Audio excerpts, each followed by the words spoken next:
Tailândia é outras coisas. Sabe a ideia que eu dei pra ele, Edson? Muito legal, achei muito legal, cara. É ele fazer uma tatu, velho. De aquela, sabe, bem quadradinha, otário, igual que as rappers. O Arthur é um otário, velho. Tipo, você dá liberdade, você vira amigo do cara, aí ele começa. A gente lá em São Paulo, no evento, fazendo networking, conversando com um monte de gente. Aí ele, por que você não tatua cabelo aí no seu cabelo? A gente tem também a seta do Avatar. Assim, ó. O Thiago Negro mandou essa. Você podia tatuar um Bitcoin. Aí ia Bitcoin ter, é massa, skin velho. the game. Por que a gente tá falando de tatuagem na minha cara? Fala pessoal, sejam bem-vindos a mais um cripto episódio do seu cripto podcast chamado Ponto a Ponto Podcast. E eu fiz essa brincadeira, vocês já vão entender por quê. Eu sou o host aqui, o Israel Buzain, diretor de marketing no Biscoint, que é de longe a melhor plataforma para comprar Bitcoin no Brasil. E eu tô aqui hoje com dois cripto convidados. Vou apresentar primeiro o meu cripto co-host aqui, o Crypto Edson. Bom demais. Inclusive, antes de você apresentar, Edson, Edson, pra quem não sabe, em inglês significa filho do Ed, que nesse caso é literal, né? Você é Edson Júnior, Edson Filho? Não, eu sou Edson Filho. Então eu sou filho do Edson, que é filho de outro Edson, entendeu? Então você é o Edson terceiro. Eu sou o Edson terceiro, Então, basicamente. Bom dia, Edson. Bom dia, eu sou o Edson, sou o criptogerente do cripto conteúdo do Biscoint. Então eu organizo a parte de conteúdo aí do Biscoint. Estou muito feliz de participar desse cripto episódio, né, que chama? Como que é? Cripto episódio. episódio. Tudo é cripto agora, não sei se você tá sabendo. Eu vou apresentar o nosso próximo cripto convidado aqui agora, que é o Arthur Guimarães. Não é só Seja cripto bem-vindo. Bitcoiner também, né, velho? Cripto Bitcoiner, cripto influencer, cripto convidado. Cara, meu nome é Arthur Guimarães, eu tenho um canal no YouTube, tô presente em todas as redes sociais, né, como Arthur Guimarães. Eu tinha um canal no YouTube que chamava O Investidor Diversificado, agora eu migrei pro meu nome também, Arthur Guimarães. Só Arthur Guimarães, não tem cripto, mas é um conteúdo focado 100% em investir no longo prazo em criptomoedas. Tem uma experiência bem grande já no mercado de moedas, Eu ouvi falar em Bitcoin a primeira vez em 2013, né, comecei a investir em 2016, fui sócio já tive empresas. A gente participou de um Startup Week em 2017. Começou uma empresa que era para ser uma seguradora em blockchain. Acabou não dando muito certo esse negócio. A seguradora dava certo, mas a ideia em blockchain não deu muito certo. Trabalhei em outras startups e outros negócios financeiros. E agora estou aqui, firme e forte, trabalhando, focando, entregando. Assim, hoje eu falo sobre Bitcoin, sobre criptomoedas, que realmente eu já bati muita técnica em outras coisas. E hoje eu falo para vocês que realmente tem muito a ver com a minha como é que eu te falo? Com a carreira, com a vida, assim? Com a minha, não é só a carreira, cara, mas assim, com o meu propósito de vida. Massa. E muito engraçado, porque meu pai é professor e eu tinha um certo preconceito com a área de educação. E foi onde eu me encontrei, na educação de criptomoedas. E hoje, como eu falei, realmente tem muito a ver com o meu propósito e a coisa que eu mais gosto de fazer na minha vida. Muito falar massa. sobre Bitcoin e falar sobre criptomoedas. Muito massa. Acho que vai ser uma conversa inspiradora aí, especialmente quando a gente fala de inspiração, dá uma ideia assim de futuro, né? Tipo assim, você fica inspirado para executar alguma coisa e pensar no futuro. A gente vai falar um pouco, tocar em aposentadoria, né? Acho que até o tema que o Edson preparou aqui pra gente de roteiro. Falar sobre aposentar em cripto, né? Se é possível fazer isso e tal. É criptoaposentadoria. Criptoaposentadoria, exatamente. É possível. A gente tá falando isso, até é bom reforçar, né? A gente teve umas conversas aí com um pessoal muito especialista em podcasts e o Ponto a Ponto provavelmente vai ser um podcast totalmente focado em cripto. A gente sempre fala Bitcoin e outras cositas mais, acho que eu esqueci de falar isso hoje, mas a gente vai tentar colocar um nome aí de ponto a ponto cripto, alguma coisa assim, né? Ponto cripto, criptoponto. Exatamente. A gente vai escolher ainda. E aí a gente tá fazendo essa brincadeira porque, não sei se você já viu isso também, Arthur, tem muito disso agora, né? Assim, cripto alguma coisa, né? Criptoativos, aí cripto influencer. Cripto investidores. Cripto aposta pra mim foi o melhor. Mas o Arthur cria cripto conteúdo, né? Mas agora falando sério, assim, eu conheci o Arthur, você é daqui de Goiânia mesmo, né? Nascido e criado? Cara, eu sou daqui de Goiânia, nascido e criado. Morei uma época no interior de Goiás, em Jussara. Não sei se você conhece. Você não conhece? Eu conheço de ouvir falar, acho que já passei na cidade viajando, alguma coisa assim, mas nunca fui lá. É bom? É bom, Jussara? Cara, o apelido da cidade é Cavalo Queimado, só pra você ter uma noção. O que significa? Cara, lá é quente. Lá, quando chega o aniversário da criança, o que eles pedem toda criança pede um ar-condicionado. Se não for ar-condicionado, fica de mau humor. Entendi. O interior de Goiás tem mas Goiás inteiro é quente, né? Nossa. Mas tem uns lugares que é mais mesmo, né? Cara, lá é... Firminópolis, já foi em Cavalo Firminópolis. Pra você ver, lá é tão quente que ele veio pra Goiânia pra esfriar um pouco, né? Goiânia 35. Lá 35 eu consigo sobreviver, tá de boa. Aqui em Goiânia é frio. Mas você gosta de Goiânia? Você nasceu aqui, morou lá e voltou pra cá, é isso? Cara, eu nasci aqui, na realidade, meu pai é do interior de São Paulo, minha mãe é do interior de Goiás. Eu morei uma época também no interior de São Paulo, na cidade de Rio Preto, quando era menor. Mas eu sou daqui, eu morei uma época no Rio de Janeiro também, trabalhei 10 anos na Petrobras Distribuidora. Massa. Morei nos Estados Unidos um ano. ganhei uma bolsa da minha faculdade, sabe? Eu ouvi Então falar a culpa da gasolina é sua, então, provavelmente. Você tem uma parte nessa culpa do preço da gasolina, é isso? Cara, em partes. Em partes. E eu ouvi falar de Bitcoin a primeira vez, Israel, foi lá nos Estados Unidos, cara, em 2013, com um colega de quarto que morava comigo da minha faculdade. O que ele te falou, assim? Como que ele te explicou o Bitcoin? Cara, foi em 2013, velho. A gente dividiu o quarto, né? E a gente tava trocando uma ideia, aí ele pegou e mostrou um computador pra mim. Ele era da área de TI, de tecnologia da informação, e ele me mostrou. Eu falei, cara, você vai falando isso aqui? Eu sempre gostei muito de investimento, sabe? Muito mesmo. Desde eu comecei a estudar sobre investimentos, cara, eu era estagiário, estagiei aqui em Goiânia, e numa empresa, e lá tinha um engenheiro que ele já investia há muito tempo. Isso foi em 2007, né? Nem tinha Bitcoin nem tinha saído da ideia do Satoshi Nakamoto. E ele me falava de investimentos, falava de ações, ele já meio que fazia um hold ali, vamos dizer assim, né? Aquela época não tinha tanto conteúdo igual hoje. E lá ele já me começou a falar de investimentos, cara. E eu gostava, assim, eu gostava muito dessa área financeira, de área de investimentos, mas eu não tinha noção, né? Em 2007 a gente estava começando se ações hoje ainda nem é muito conhecido, acho que agora na B3 está com 5 milhões, né, de CPF, mais ou menos. Naquela época, pô, nem se falava. E ele começou a me falar, e ele me ensinou, cara, a investir. Naquela época ele já investia, tipo, na VEG, sabe? Ele já fazia um hold.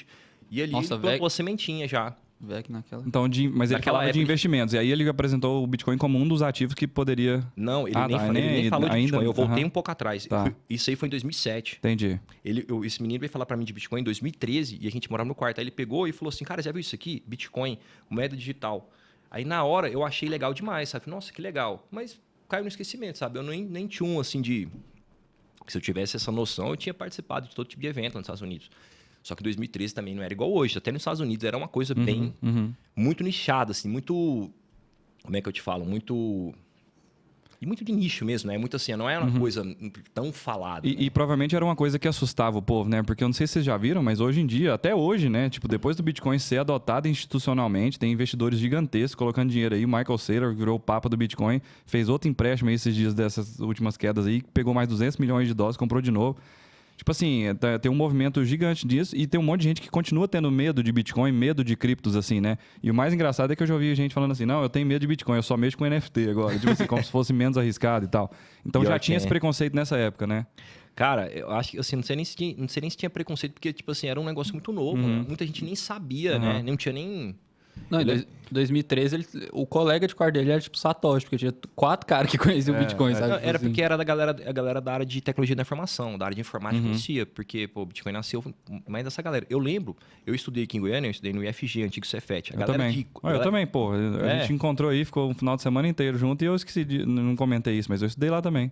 Então, né, às vezes a gente já trombou lá e nem viu, velho. Mas você é de que ano? Você é nascido em que ano? Eu sou 89. 86. Então, será que você não era veterano quando eu entrei? Eu entrei em 2004. Mas o que você fez?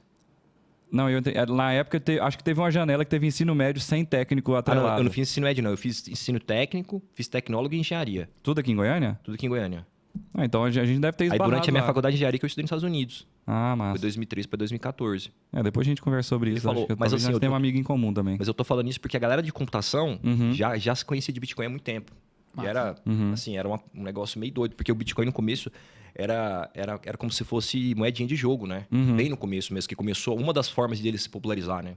Mas pensando em 2013, o cara chegou, você já sabia de investimentos, aí o cara chegou e te apresentou. Na hora você já deu all-in no Bitcoin ou você também fez igual a maioria das pessoas assim, não, vou estudar isso aí depois, ou então ignorou? Na época... Não é nem que ignorei. Eu achei muito legal, mas eu esqueci. Porque não era meu foco naquela época, entendeu? E aí acontece, quando eu voltei pro Brasil em 2014... E eu sempre tive uma conexão muito grande com a área de investimento, com a área de finanças, sabe? Porque meu pai foi muito rico. E ele recebeu uma herança muito grande do meu avô e ele perdeu tudo. E sempre minha mãe falava isso muito pra mim. Falou, não faz igual seu pai. E sempre falou muito a questão de finanças, sabe? Pelo exemplo do errado. Falei, então, assim, isso sempre ficava na minha cabeça. Então, assim, eu lembro de pequeno, com uns 12 anos na escola, e às vezes eu lembro do professor falando de coisa de lote, de coisa de geografia de lote, e eu já tinha uma noção muito boa de preço, de lote, de coisa, eu falava, ele ficava meio surpreendido, sabe? Então aí aí voltando, né, voltei do Brasil, e 2014, e eu sempre gostei de investir, eu sempre tive facilidade para juntar dinheiro. Em 2015, cara, eu queria voltar a investir, e assim, eu tinha comprado a ação da Petrobras, trabalhei na Petrobras, e não tinha sido legal. E nos Estados Unidos, uma coisa também que assim, foi um grande diferencial de eu ter ido para os Estados Unidos é que assim, que eu estudei muito sobre ANCAP lá, sobre... Liberdade. Lá que eu fui sobre liberdade econômica, lá que eu fui aprender sobre isso, sabe? Que naquela época era outra formação, sabe? Não era, tava começando... Porque eu não sei se vocês entendem essa separação política no Brasil, mas, por exemplo, antes do governo da Dilma começar, até o Lula ali, o Lula até uma vez falou isso, que não existe mais direita e esquerda, existe só um partido só. Então, a galera não estava naquela concepção ainda. Pouquíssimas pessoas tinham essa concepção. Nos Estados Unidos tem uma divisão entre democrata e republicano, mas, assim, alguns republicanos beiram muito a parte socialista, assim, e aí tem ainda o Partido Libertário lá, né? Mas é muito pequeno e tal, normalmente quase não tem expressividade em votações e tal, né? Sim, cara, Mas você fala que no Brasil não tinha ainda, então, até o governo Dilma não tinha essa bipolaridade, assim, era todo mundo meio de esquerda, assim, mesmo. Não sei se vocês lembram, não tinha. Não, tipo porque assim, o PSDB tinha muita gente que achava que o PSDB era meio de direita, mas e depois a gente descobriu que era tudo de esquerda, assim, é mais ou menos isso que você tá falando, né? Isso, cara, não tinha essa bipolaridade, eu não tinha esse consentimento. Meu pensamento era meio que socialista, sem eu saber, sabe? Porque tava aqui... Não, especialmente estudando em Cefet e FG também, né? Eu não sei se você passou por isso, escola pública, velho. Exatamente. Estudando em universidade pública, só que assim, eu não sabia. Ninguém chegou pra mim e explicou como é que funcionava. Aí uma grande virada de chave que foi fazer eu investir em Bitcoin mais pra frente é porque um dia eu tava na faculdade, lá nos Estados Unidos, uma matéria chamada de business, de negócio. Era uma matéria muito legal. E aí, cara, a professora mostrou um mapa do mundo e lá falava quais eram os países com mais dificuldade para se empreender. Esse número que vive aparecendo, esqueci o nome de qual. Eu não sei se é. Eu não sei se é o eu acho que é o Banco Mundial que faz esse levantamento.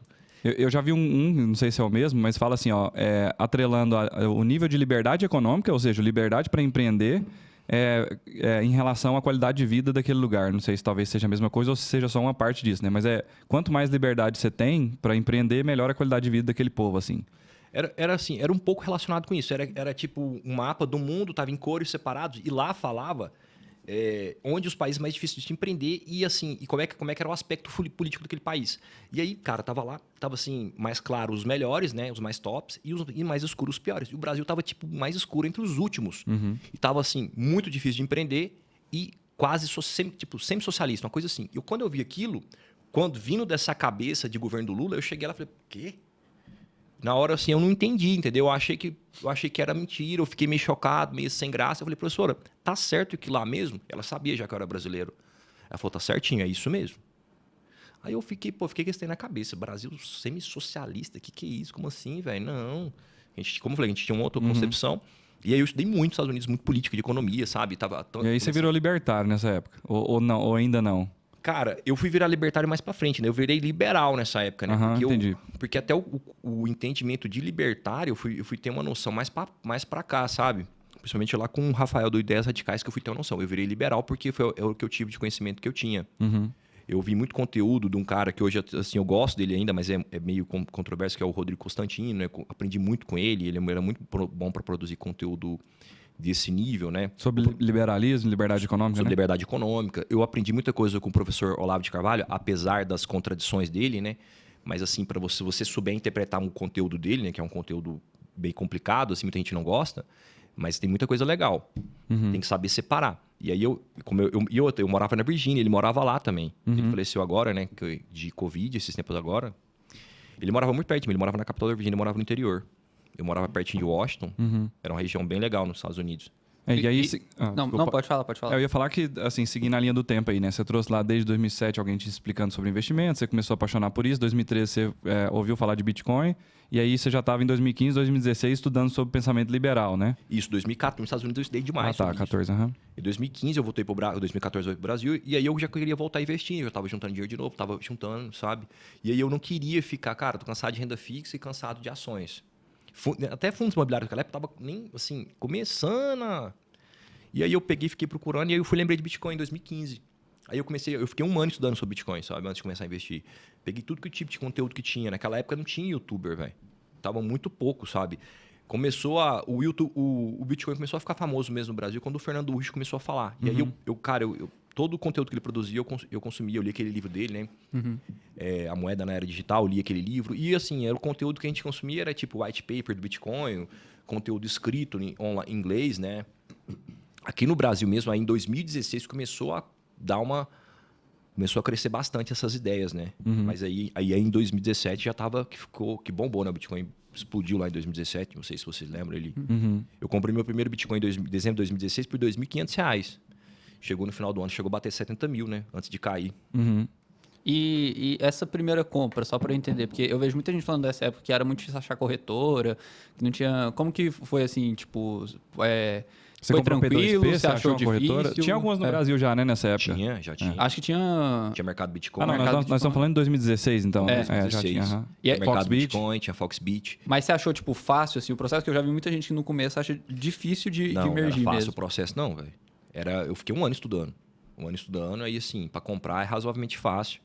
Mas para tomar a decisão era que foi difícil, assim. Assim, né? Entender o Bitcoin, começar a entender blockchain, essas coisas. Aí foi um conteúdo muito tempo. Como eu falei, não tinha conteúdo, né? Hoje a gente tem uma explosão de conteúdo aí na internet, que naquela época quase não tinha, era difícil de achar.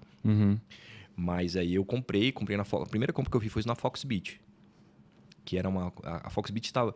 A gente até conversou com o João Caiada lá em São Paulo, né? Mas, assim, a Foxbit naquela época estava muito forte, assim. E aí, cara, eu me apaixonei depois. Primeira vez, assim, em 2017 eu ia para todos os eventos em São Paulo, assim, eu participei da BitConf, vários outros eventos. E aí, no final do ano, teve o Startup Weekend de Blockchain, que foi o segundo, né, depois dos Estados Unidos. E aí, nós participamos, a equipe nossa ganhou. E aí nasceu uma empresa de lá, chamava Comos, que era uma empresa que a gente nasceu com o conceito.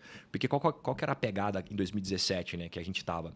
O Bitcoin tava bombando, mas todo mundo tava querendo desenvolver coisa em blockchain, sabe? Eu começava até a viajar.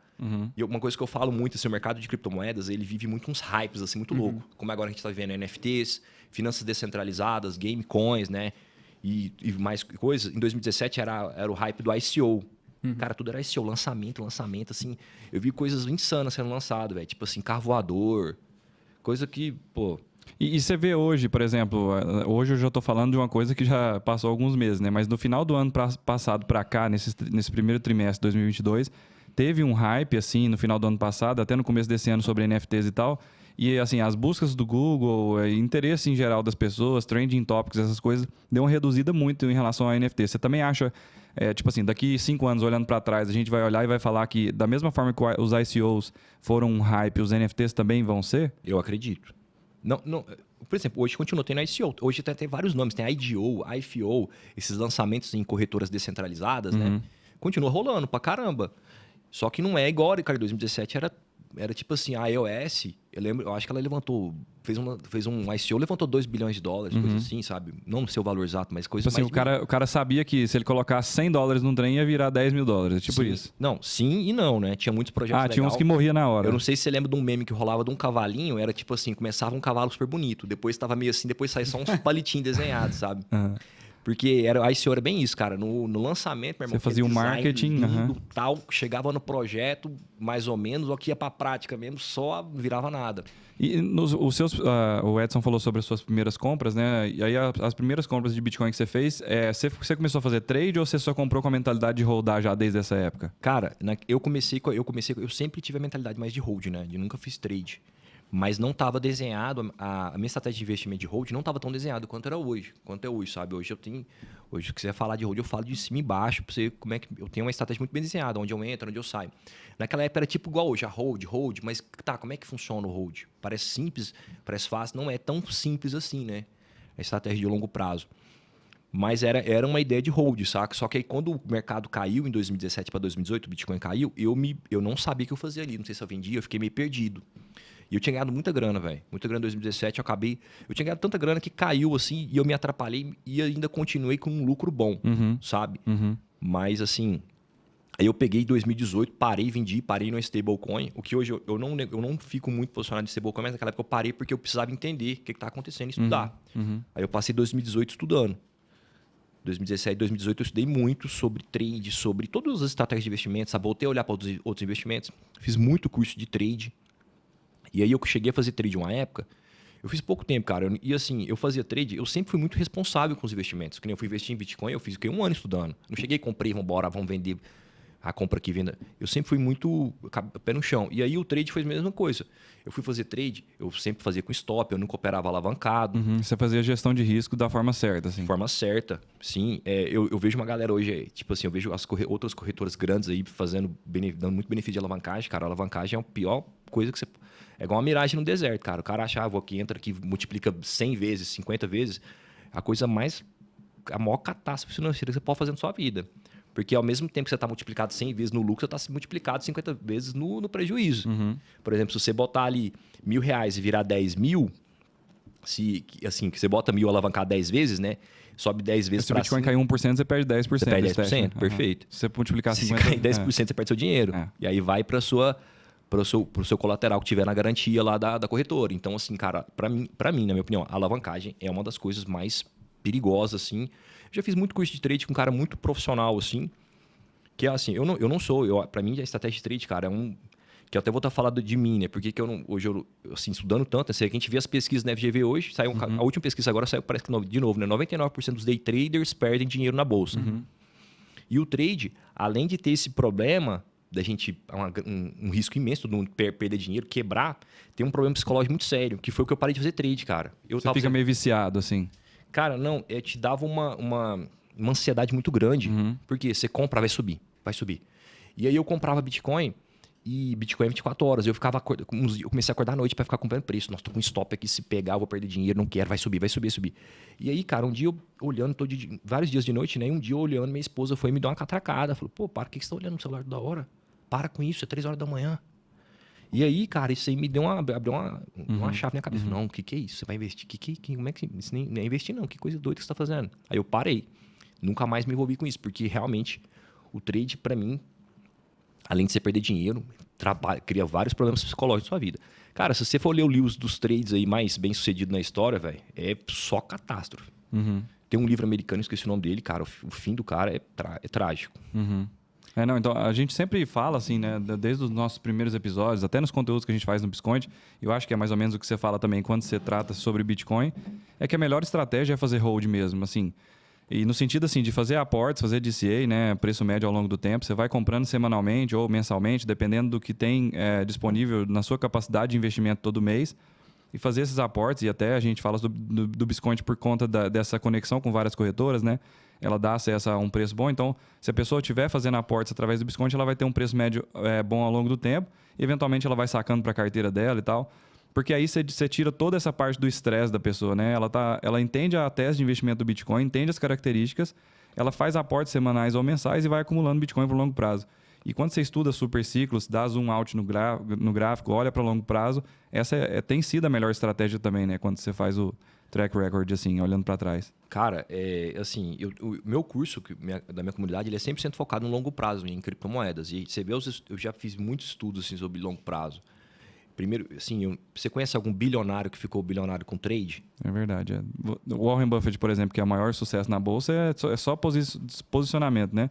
Estuda a empresa, aloca capital e segura até o momento que ele acha que os fundamentos não estão mais justificando o investimento, né? Nos Estados Unidos tem muito bilionário de investimento de longo prazo, muito. O próprio Ray Dalio, o Warren Buffett, tem Peter Malloch. Muita gente, muitos bilionários que investiram no longo prazo de trade, eu nunca vi. E o Warren Buffett é nos top 10 homens mais ricos do mundo, né, velho? Então, assim, realmente mostra... E não sei se vocês já viram, mas a evolução do patrimônio do Warren Buffett, que assim, 30 anos ele bateu 1 milhão. Aos 60 ele bateu 1 bilhão. 58 quase, 60. Então, assim, você pega a equação de juros compostos, o T está exponencial, né? 1 mais a taxa elevado ao T. Porque então, o tempo ele vai influenciar. exponencializar. Então, se você bate 1 milhão agora, com 60, se você manter uma estratégia muito bem, você vai bater um valor muito alto. Não sei se vai bater 1 bilhão, porque o Warren Buffett é um cara totalmente fora da caixinha, né? Mas você vai bater uma coisa muito grande. E assim, o Warren Buffett é o melhor exemplo disso, né? Que ele está com 90 anos agora, não sei se ele fez 90, muito próximo de 90, e ele começou a investir com 14, né? Então ele é a melhor explicação. Ele está no top 100 dos homens mais ricos do mundo, no top 10, né? É aquele negócio os bons investidores têm cabelo branco, né? Tipo assim, você tem Obrigado. Aí é pai. Você nunca vai... Senti a crítica aí. Você nunca vai quem ser tá um vendo bom no vídeo, investidor. não sei se vocês sabem, mas o Thiago do estúdio aqui até falou que o Edson passou no pet shop antes de vir pra cá. Achei muito bom o comentário. Eu tava sentindo muito triste. Eu tô sendo ofendido aqui. O Thiago se levantou pra me defender, porque eu tô sendo ofendido aqui todo episódio. É porque eu não gostava de jogar as coisas na sua cara, entendeu? Pois olha o exemplo que você deu agora. Tipo, não, enfim, mas brincando. esse negócio é sério. Tipo assim, tem um documentário do Warren Buffett, não sei se vocês já assistiram, até o pessoal de casa, se quiser assistir depois, chama Becoming Warren Buffett, né? Então, me tornando Warren Buffett. Ele vai contar toda a história dele. É um que mostra de manhã ele indo e passando no McDonald's. Isso. Hoje meus investimentos não foram bons ontem, então eu vou comprar só um café e um pão de queijo. Aí quando vai bem, ele compra uma coquinha. Ele toma coca quando o investimento vai bom, né? E é muito massa o jeito que você vai entendendo que, tipo assim, como que a cabeça dele funcionava. Quando ele tava com 14 anos, ele falava assim... como que é? Ele fala assim, eu vendi uma bala, então se eu vender 100 balas dessa, eu vou ter tanto dinheiro para investir em tantas ações. Aí ele, então se eu colocar uma mesa de boliche não, como que é? Pimbolim, né? Uma mesa de pimbolim nesse bar, cobrar uma ficha, não sei o que e tal, aí ele vai começando a fazer negócio. A mentalidade empreendedora o tempo todo, né? O tempo todo. Porque uma coisa que a gente fala do Bitcoin que eu acho que é importante é sempre pensar em aumentar os aportes, né? A gente falou disso no primeiro episódio também, então... Porque, por exemplo, eu invisto 50 por mês em Bitcoin. Mas minha meta sempre tem que ser, por exemplo, daqui uns meses eu quero investir 100 por mês, eu quero investir 200 por mês. Porque você não pode deixar o Bitcoin consumir o seu tempo esperando que só esses 50 vai transformar a sua vida, né? Você tem que ir agregando mais seus investimentos, igual o Warren Buffett fez. Ele trabalhou, juntou e foi investindo e esses investimentos potencializaram, né, o trabalho dele. No caso do Warren Buffett, a tese de investimento dele eu estudo os fundamentos da empresa, aloco o capital lá, porque ele está investindo justamente nesses fundamentos. E ele gosta de investir em ativos que geram caixa. Inclusive, esse é um dos argumentos que ele usa para bater em criptomoeda, né? Uhum. Como é que eu vou colocar dinheiro num negócio que está dependendo de demanda, está dependendo da entrada de dinheiro, até beira parecer um esquema Ponzi, assim. Parece que tem que entrar um fluxo de dinheiro para ele render alguma coisa e tal. Então, assim, ele gosta de empresas que pagam dividendos, porque essas empresas, ele pega esse dividendo e reinveste em outras empresas ou na própria empresa que ele já estava investindo, né? No caso do Bitcoin é um pouco diferente, mas, assim, uma coisa que talvez, eu não vou falar que o Warren Buffett está errado, né? Talvez ele não... acho que o Charlie Munger, que é o sócio dele, você até comentou em outro episódio que ele falou que o dólar vai morrer no longo prazo, né? Então, quando você analisa, com o tempo, vai passando o tempo, os caras vão estudando e vão abrindo mão dos argumentos deles, vão entendendo o que está acontecendo no mundo. Eventualmente, eu acho que vai acontecer da gente ver um depoimento dele positivamente em relação a criptomoedas. O Charlie Munger tá com 97 anos, né? Assim, não querendo zicar, mas ele tem que ser... ele tem que mudar de ideia rápido. Tem que correr nessa mudança. Né? Tem que pensar agora. Mas uma coisa interessante que ele falou, eu lembro que um pouco antes da pandemia, um pouco durante a pandemia, assim, eles venderam boa parte de Apple, né? Apple era mais 50% da carteira dos dois, né? Assim, da Berkshire, eles foram vender e tal. Aí eles foram dar aquela entrevista anual e tal, aí o Warren Buffett virou, nossa, vender Apple a gente errou feio, né? Aí o Charlie Munger, a gente realmente errou. Então acho que isso, tipo assim, o cara com 97 anos, ele tem coragem de falar que ele errou, sabe? Acho que isso é importante também. E uma coisa que é muito massa, acho que a gente até escreveu pra gente falar sobre a aposentadoria cripto, já pegando esse gancho das pessoas mais velhas, né? O Edson tá até zicando aí a vida do Charlie Munger, aí é foda. Mas enfim, tomara que o YouTube não derrube esse negócio só por causa desse comentário. Mas enfim... O que eu tava falando? E aí pegando esse gancho para aposentadoria, né? Esses caras, igual você falou, o Warren Buffett chegando aos 80 anos, o Edson falou que o Charlie Munger chegando aos 97.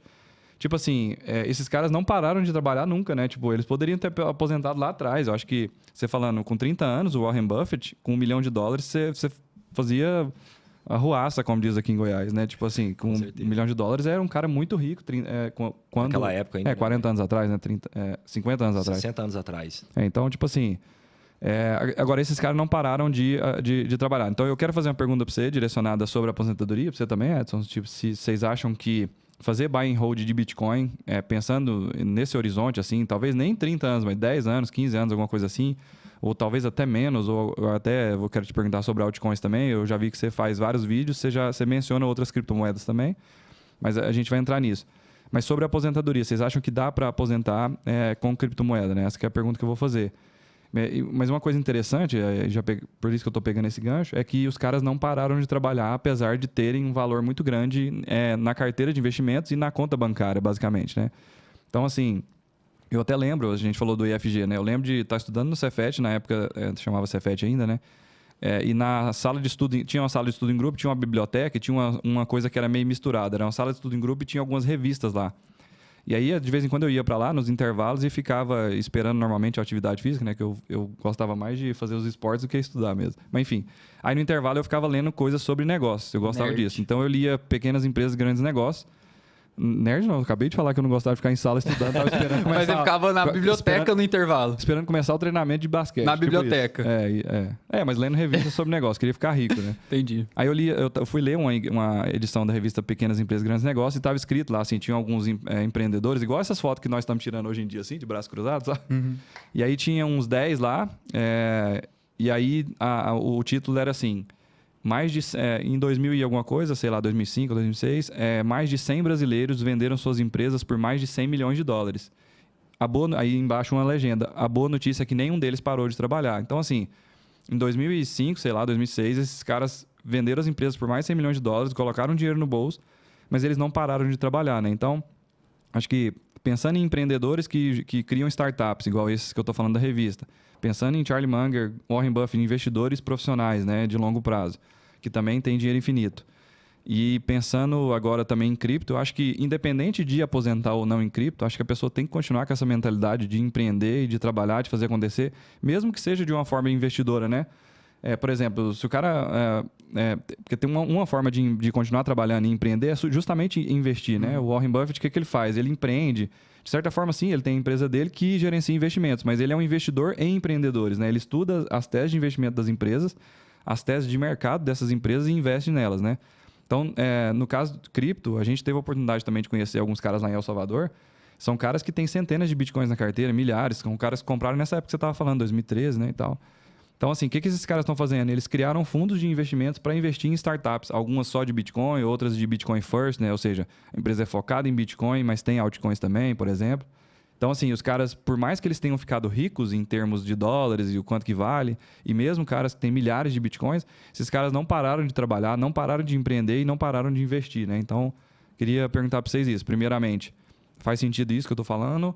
E se vocês acham que é possível aposentar em criptomoedas. Aí talvez o Arthur possa falar para a gente como é que foi de lá para cá, né, os investimentos, quais foram as tomadas de decisões diferentes e se isso faz sentido, assim, aposentar em criptomoedas. Cara, para mim é a melhor forma de se aposentar, a forma mais rápida que nós temos hoje. De você se aposentar dentro de um ativo que tem, hoje, né, pelo menos eu considero o Bitcoin já tem uma certa segurança. Certa segurança não, tem uma segurança muito boa.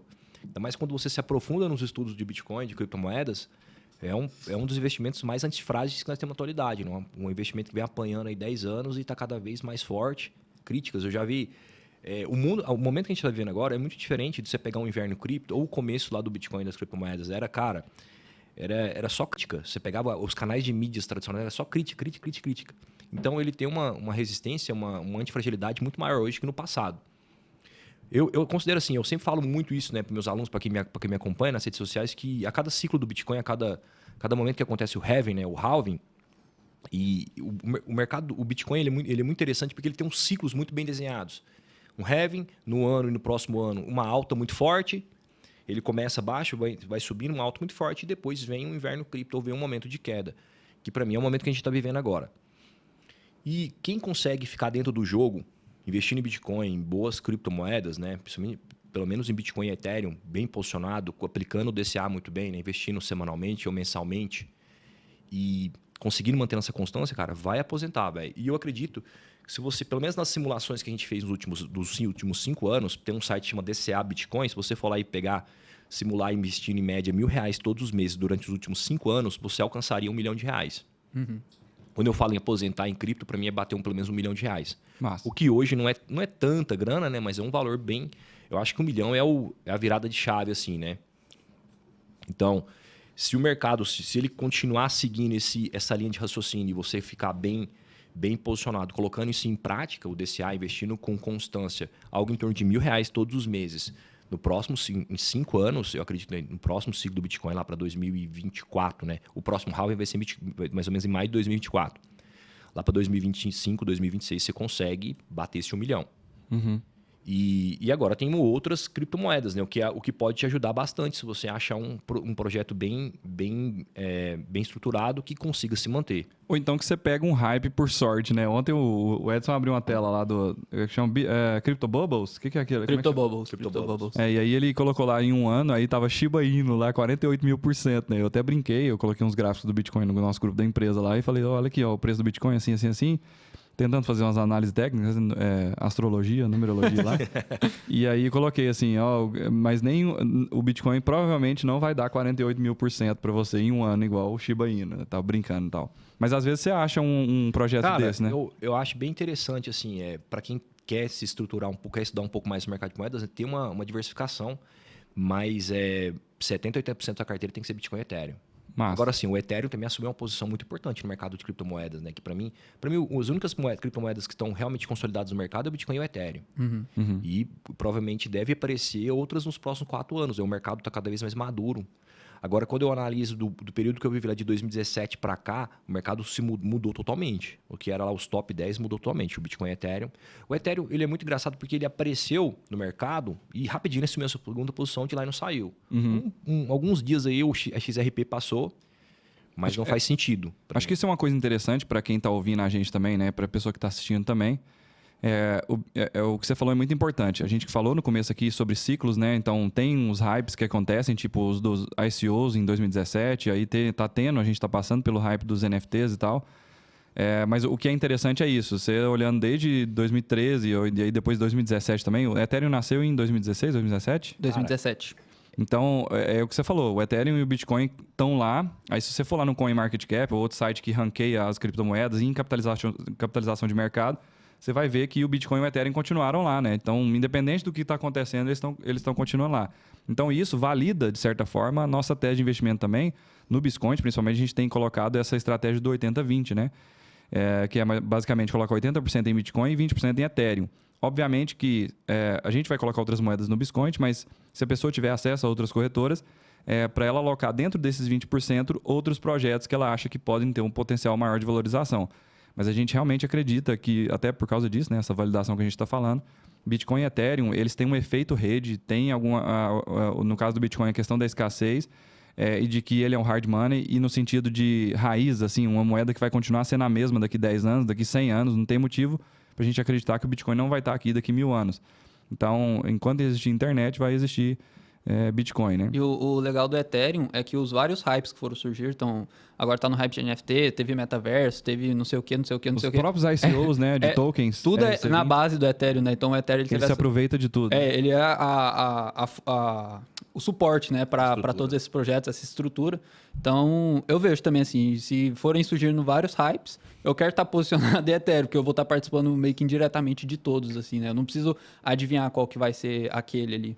Eu acho que uma coisa que vale também, acho que você já deve ter ouvido essa frase, mas é assim, por que a gente posiciona em Bitcoin, né? Tem muita gente, mas Bitcoin não vai me dar 48.000%, né? Mas a gente fala assim, ó, o Bitcoin não é um jeito de ficar rico rápido, é um jeito de não ficar pobre devagar. Muito bom. Né? Porque se você ficar em moeda fiduciária, você está ficando pobre devagar, né? O governo garante para você, assim, ele te obriga a usar a moeda dele, ele te proíbe de usar outras e ele te fala assim, ó, eu garanto para você que eu vou destruir 5% do poder de compra a cada ano. E ele destrói mais ainda. Só que ele destrói muito mais, né? Ele ainda erra. No índice deles, a meta de inflação é tipo 5, aí a inflação real deles é 12, e na prática é 100%, né? O IGPM é 30 e na prática é maior que o IGPM. Exatamente, você vai olhar o preço da gasolina, preço de carne e tal, aí você vai ver que é mais do que 100%, né? Cara, uma coisa interessante, Edson, Israel, que eu já sondei o mercado de criptomoedas muitas vezes, assim, com o CoinMarketCap, para mim encontrar qual que seria a terceira criptomoeda, né, depois do Bitcoin e Ethereum. E é muito difícil, velho, você encontrar isso. Pra vocês terem uma noção, no YouTube, nos últimos tempos, eu fiz mais de 300 análises das principais criptomoedas. Você tem 700 e alguma coisa vídeos, não é isso? Tá quase 800 já. Nossa. No mercado de moedas agora tem 18 mil criptomoedas, né, velho? Mais de 18 mil. Você tem um bom bocado de vídeo pra fazer. Uma hora você chega lá.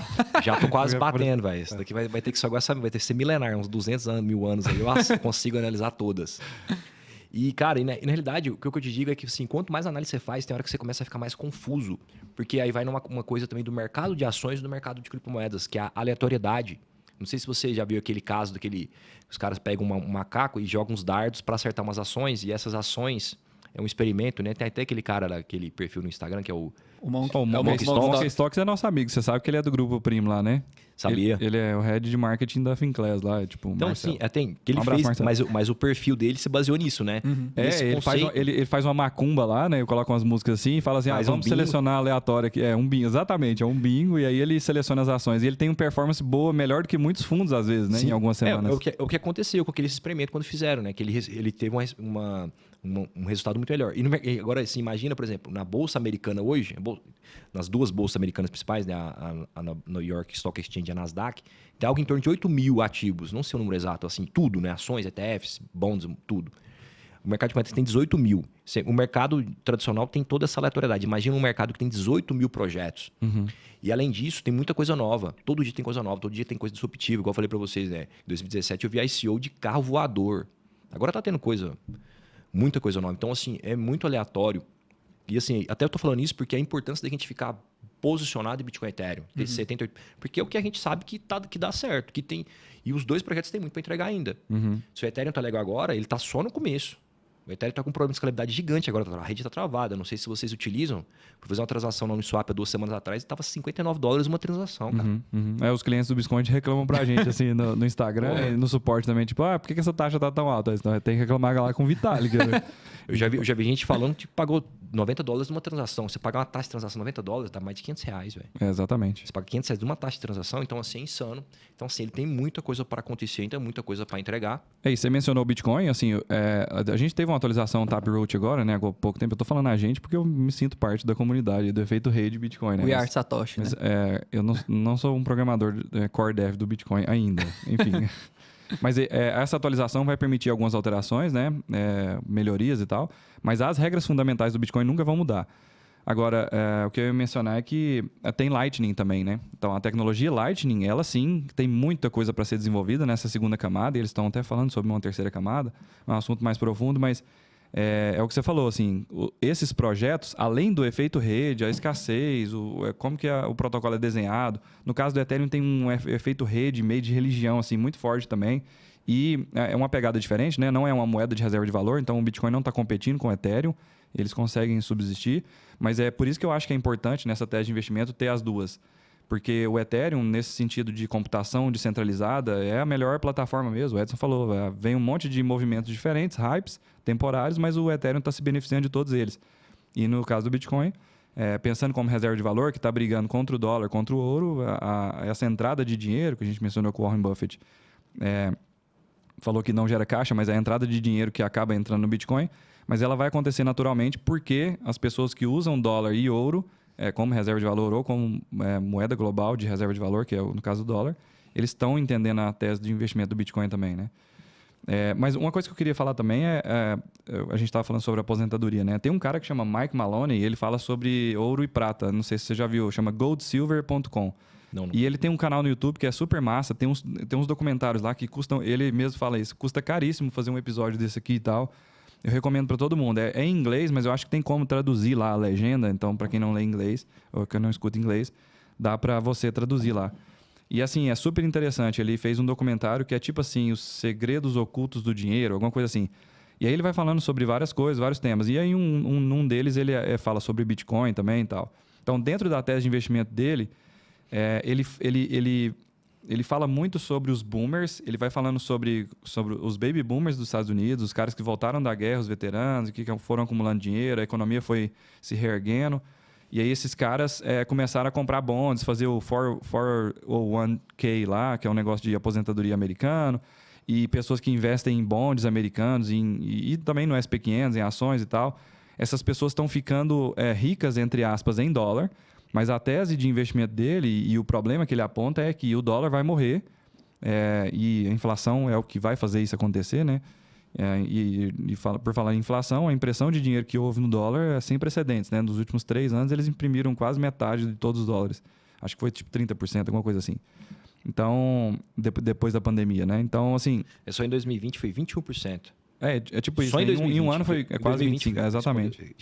Em 2001, não vi os números ainda, mas em 2020 foi 21% de toda a impressão do dólar foi naquele ano. Então, o que ele quis dizer, assim, que a gente está falando de aposentadoria, né? O Mike Maloney já é um senhor idoso e tal, e ele falando sobre isso. Ó, as pessoas da minha geração, elas estão acumulando dólares, achando que elas vão ter uma aposentadoria, só que daqui 20 anos, e ele colocava isso 10 anos atrás. Então, é como se a gente tivesse em 10 anos para frente. Ele fala... os vídeos dele estão lá, você vai ver. Tipo, 9 anos atrás, 10 anos atrás, ele falando isso. E aí ele falando, porque o governo depende de velocidade do dinheiro. Realmente recomendo mesmo vocês assistirem isso. Mas o interessante ele fala, os baby boomers estão acreditando que esses $1 milhão deles que eles estão querendo aposentar no futuro vai valer alguma coisa. Mas o poder de compra é que importa, né? Porque não adianta nada você ter $1 milhão se $1 milhão compra a mesma coisa que $100 mil comprava no passado. Então, esse aumento de base monetária que gera inflação e tal, vai destruir o poder de compra no longo prazo, né? Então, eu quis mencionar porque ele fala sobre isso, e aí a tese de investimento dele é sobre ouro e prata principalmente, mas ele também é um entusiasta das criptomoedas, né? Porque o Bitcoin tem sido colocado como muitos como ouro digital, né? Não sei se vocês concordam com isso.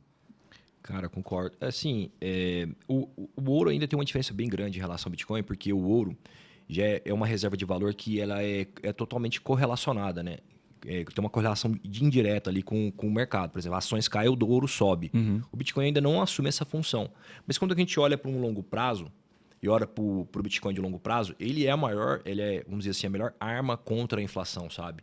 Ele não é aquele ativo que você vai investir. A gente viveu isso agora muito bem quando começou a guerra da Rússia, o mercado caiu, o Bitcoin caiu junto. Muito bem, quando explodiu o Covid em 2020, eu aproveitei muito esse momento.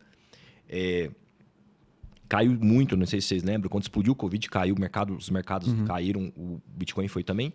Eu consegui fazer arbitragem de 10% no dia mesmo, acho que 20 de março. Cara, a arbitragem é um negócio muito bom, né? Muito bom mesmo. E assim, o mercado, mas o Bitcoin, quando ele passa com o tempo, cara, ele puxa com muito mais força. E esse período também coincidiu com o halving, né? Com o halving do Bitcoin, que aconteceu muito próximo. Então, isso puxa o Bitcoin com muita força. Então, assim, quando a gente vê o que está acontecendo de produção monetária atual, e a gente vê como é que o Bitcoin responde a isso, principalmente no longo prazo, aquele negócio, quem não tem Bitcoin é louco, né, velho? Todas as histórias que você vê de inflação, pelo menos a primeira história que a gente vê sobre inflação foi em Roma, né? Que os imperadores começaram a misturar. Eu não sei se você sabe, mas Roma mantinha os exércitos, era todo mundo mercenário, né? Todo mundo tinha que ser pago. E o dinheiro começou a acabar, eles começaram a misturar metais menos preciosos às moedas. É igual hoje em dia, não, tô brincando. Mas... Cara, aquela época era muito melhor que hoje em dia, porque naquela época era moeda e a moeda tinha um valor em si próprio, né? Era de ouro mesmo, era de prata, sabe? Valia porque era ouro. E hoje já não tem, hoje é papel moeda, né? E fizeram isso em Roma. Tem gente que fala, né? A história fala que é um dos motivos de Roma ter acabado foi essa inflação. Começaram a misturar metais menos preciosos e começou a perder valor as coisas. Um segundo caso foi quando a China inventou o papel moeda. Uma das dinastias chinesas acabaram por causa disso. Começaram a criar o papel moeda, né? O conceito de papel moedas, e os caras antes tinham um lastro 100%. Você chegava lá com uma quantidade de ouro, convertia em papel moeda, e aí eles começaram a perceber que a galera não devolvia, sabe? Ficavam rodando papel moeda e começaram a imprimir. O governo começou a fazer isso, fazer obra pra caramba, e depois se arrebentou de novo. O melhor caso atual que a gente está vivendo da Venezuela. Não sei se você sabe, mas 92% da população da Venezuela está na pobreza. Então, assim, arrebentaram com tudo. No Brasil, a gente já viveu isso já também muito bem, né? E além da impressão de dinheiro que causa inflação, né, que resulta em inflação, tem vários outros problemas em relação a você, por exemplo, a gente está falando de aposentadoria, se a pessoa ficar fazendo os aportes dela em INSS, meio forçado, né, meio obrigatório, se você tiver dentro da CLT, você é obrigado a fazer isso, né? Acho que até como autônomo, você é meio, quando você emite uma nota fiscal ou quando você recebe um recibo de pagamento autônomo, você é obrigado a pagar INSS. Na realidade, todo mundo é obrigado, porque quando você é empresário, você tem que ter um prolabore também, né? Então, ali você vai pagar INSS também. Então, todo mundo. Você fazendo essa aposentadoria forçada, além do problema... Existem outros problemas além desse da impressão de dinheiro que gera inflação, né? Acho que o Edson tinha até anotado algumas coisas no roteiro aqui pra gente. Mas tem muita gente que associa e fala que o INSS é um esquema de pirâmide, né? Acho que até o Paulo Guedes, eu já ouvi em alguma entrevista dele, ele é o ministro da Fazenda, e ele falou desse jeito, né? Do jeito que está hoje, as pessoas lá os nossos jovens agora não vão conseguir aposentar. É a eterna reforma da Previdência, né? Sempre tem que fazer uma reforma que continua a mesma pirâmide. Não, assim. E, cara, até falando nisso, ontem eu fiz um post falando disso, eu dei uma estudada boa nessa questão do INSS, e eu fiz uma simulação. Por exemplo, se você... Hoje o teto do INSS são R$7.000, 7 mil algumas coisas, e alguns quebrados. E para você conseguir esse teto, você vai pagar algo em torno de R$800 a R$1.800 do seu salário, para você alcançar esse teto. E aí, por exemplo, hoje, do jeito que o sistema está aumentando 6 meses a cada ano, né? E vai chegar no momento que as mulheres vão aposentar com 60 e os homens com 65. Uma pessoa com 30 anos hoje, desculpa, as mulheres com 62 anos e os homens com 65. Uma pessoa de 30 anos hoje, um homem, ele vai demorar aí 35 anos para se aposentar, né? E eu fiz as contas dele, do que você pagaria nesses 35 anos, cara. E assim, o tanto que você teria pagando em 35 anos, se você tivesse investido em Bitcoin nos últimos 6 anos, daria. Então você teria que pagar 35 anos e aí tem um negócio, né? Porque você vai pagar pro INSS, que é um dinheiro que você não é resgatável. É um dinheiro que tá ali. Você tem que torcer pra você viver mais uns 30 anos e eles te bancarem. E quando você chegar lá, o governo tem esse dinheiro para te pagar, né? E esse dinheiro valer existir. E esse dinheiro valer o que você espera que ele valha, né? Eu acho que o principal problema do INSS é esse negócio meio, tipo assim, ideológico, né? Nem nessa questão deles terem esse serviço, digamos assim, mas eles me obrigarem a usar esse serviço, sabe? Tipo assim, eu acho massa, beleza, tem lá, ó, galera, quem quiser fazer aqui, a gente paga sua aposentadoria, beleza, rola. Tem gente que vai querer, tem gente que vai achar útil, tem gente que não consegue poupar tão bem, então prefere deixar na mão do outro mesmo pra ficar segurando até ela aposentar. Mas eu não sou esse cara, eu quero comprar Bitcoin, entendeu? Eu quero usar esse dinheiro pra fazer a minha própria aposentadoria. Mas aí o que é o problema? O cara tá pagando pelo máximo, que é 7 mil, só que ele tá pagando 1.800, né? Então você precisa de, sei lá, 4 pessoas, sou de humanas, mas 4, 5 pessoas pagando isso pra sustentar aquela pra quando chegar lá, ele tá recebendo, né? Então é por isso que muita gente associa isso como se fosse um esquema Ponzi, um esquema de pirâmide, né? Tipo, precisa dessas pessoas e é por isso que entra aí a ameaça, a agressão e... Cara, eu não posso falar roubo, né? Um dos piores... Mas enfim, a obrigatoriedade da pessoa pagar o imposto é por causa disso, né? Porque ele tem que sustentar esse negócio. Um dos piores problemas disso, né? Vamos supor que deu tudo certo aí, que o INSS não quebrou e tal, mas imagina, você faz 65 anos, aquele provavelmente vai estar muito mais, né? Vai estar uma idade maior ainda, e aí você vive 5 anos. Ou você morre depois. Então você juntou, pagou a vida inteira, porque é um dinheiro não resgatável. Eu não posso chegar ao INSS, me dá aí, quero o meu dinheiro aí que eu paguei aposentadoria uma vida inteira. Você não pode pegar tudo de uma vez. É um dinheiro não resgatável. Então, eu paguei, o cara morre no próximo ano. Ou morre antes de aposentar. Pior ainda. E quando você fala de previdência privada, não, você recebe o dinheiro, né? Além de ter investimento e ter rendimento, na verdade, né? Ele valoriza esse dinheiro, esse montante, você recebe ele integral e mais uma parte ainda no final das contas, né? Quando você aposenta. Então, umas diferenças entre o programa do governo de previdência e uma previdência privada, né? E outro problema que tem é justamente a confiança nisso, né? Confiar nesse sistema, não só nesse aspecto, tipo, será que funciona isso? Tipo, até quando isso vai ser sustentável? Mas, além disso, ainda tem a questão de confiar que o governo vai te dar ou que esse dinheiro vai estar lá e que ele não vai ser confiscado, por exemplo, né? Acho que a gente... não sei se você deixou anotado aqui sobre o Collor, não sei se você quer falar sobre isso, Edson. Não, o Arthur que trouxe essa questão do Collor. Tá. Cara, imagina a seguinte situação. Imagina se a gente tivesse Bitcoin na época do Fernando Collor, né? Meu pai não teve muita grana contestada em poupança, mas eu sei de pessoas que tiveram milhares de reais, né? Naquela época nem era reais, né? O seu equivalente a hoje. Naquela época estava migrando pro real, né? Então, assim, imagina uma proteção desse nível, velho. Todo mundo estaria em Bitcoin, se fosse no Brasil naquela época. Porque chega de um dia, uma ministra vai e fala que a poupança vai ser confiscado. Você imagina que o Brasil é um dos países que tem mais dificuldade de criar poupança, né? De guardar dinheiro. E vem um governo e toma. Então, assim, é insano, né? Você vai pensar... Vai até naquela questão que às vezes muita gente acha que essas ideias de Bitcoin, de criptomoedas, de ter uma proteção contra o governo, de ter uma alternativa contra o governo, tem gente que acha que é viagem, mas aqui no Brasil é o melhor exemplo disso. Uhum. A situação que aconteceu no Canadá agora também é o melhor exemplo disso. Os caras travarem o seu dinheiro e, cara, o Bitcoin não tem sem fronteiras, né? Uhum. Você quer, não, deu um problema, vazar. A gente vai e vaza, pega lá sua carteira, ou sei lá onde tiver, se tiver numa hard wallet, numa carteira fria, você vai e vaza, chega lá no lugar que você foi e vende. Tem uma frase que eu falo também que é assim, ó, não é que o governo confiscou o seu dinheiro, o dinheiro nunca foi seu em primeiro lugar. Verdade. Porque o Bitcoin é o dinheiro de verdade, né? Que é o portador mesmo, né? Você manda diretamente para outra pessoa, sem intermediários, mas na verdade mesmo que tenha um intermediário que é o minerador, você não precisa confiar nele, né? Por conta de incentivos econômicos e chave privada, você protege seu capital, ele manda essas moedas para outra pessoa e fica com uma parte disso, te devolve troco e tal. É trustless, né? Você não precisa confiar nas pessoas.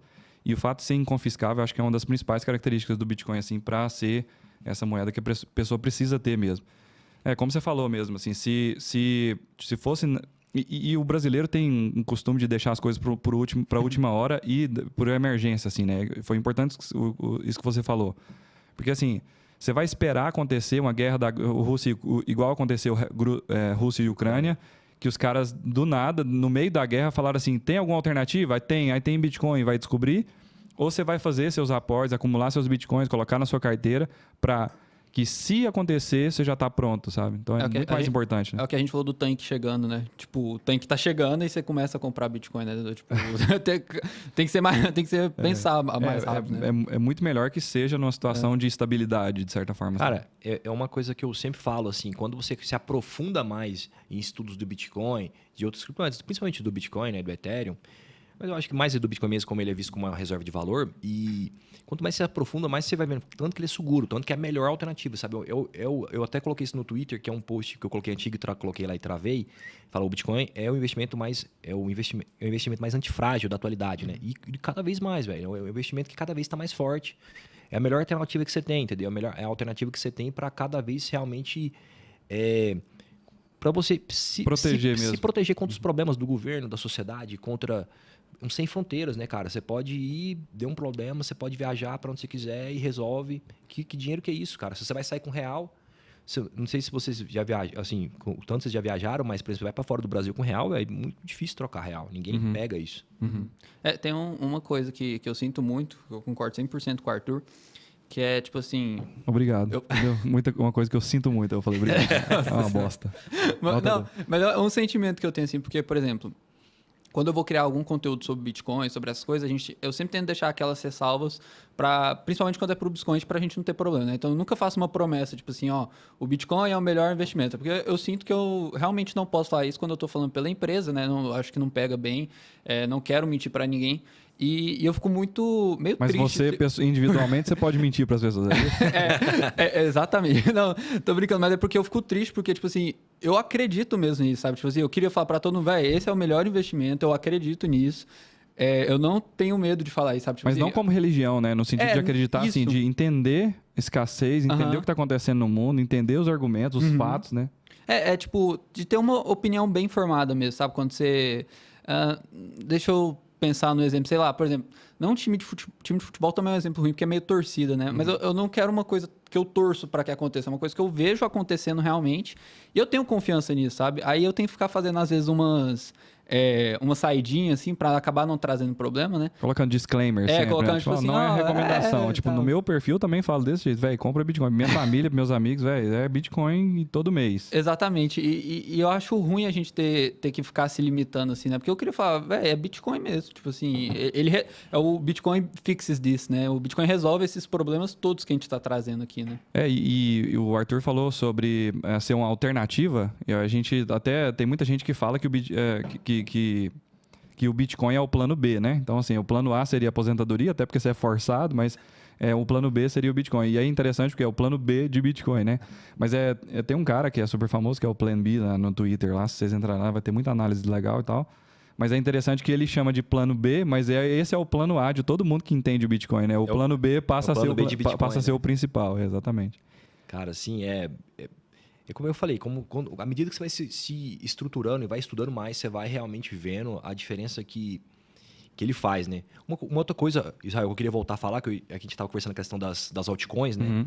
E uma coisa que eu tenho achado muito interessante é porque, assim, tá tendo muita altcoin, muitas mesmo, mas a galera não tá batendo de frente com o Bitcoin, eles estão batendo mais de frente com o Ethereum. Você vê que as criptomoedas, você pegar os top 50 e os top 100, vai ter muita gente concorrendo com o Ethereum. Então, quer dizer que o Bitcoin tá cada vez assim, a galera não tá focando tanto em se transformar em dinheiro ou em reserva de valor, porque criar uma reserva de valor também é algo muito difícil, né? Mas tem muita gente no mercado de moedas tentando criar uma alternativa a uma transferência monetária, ao dinheiro, tipo o novo Ethereum, assim, alguma coisa assim?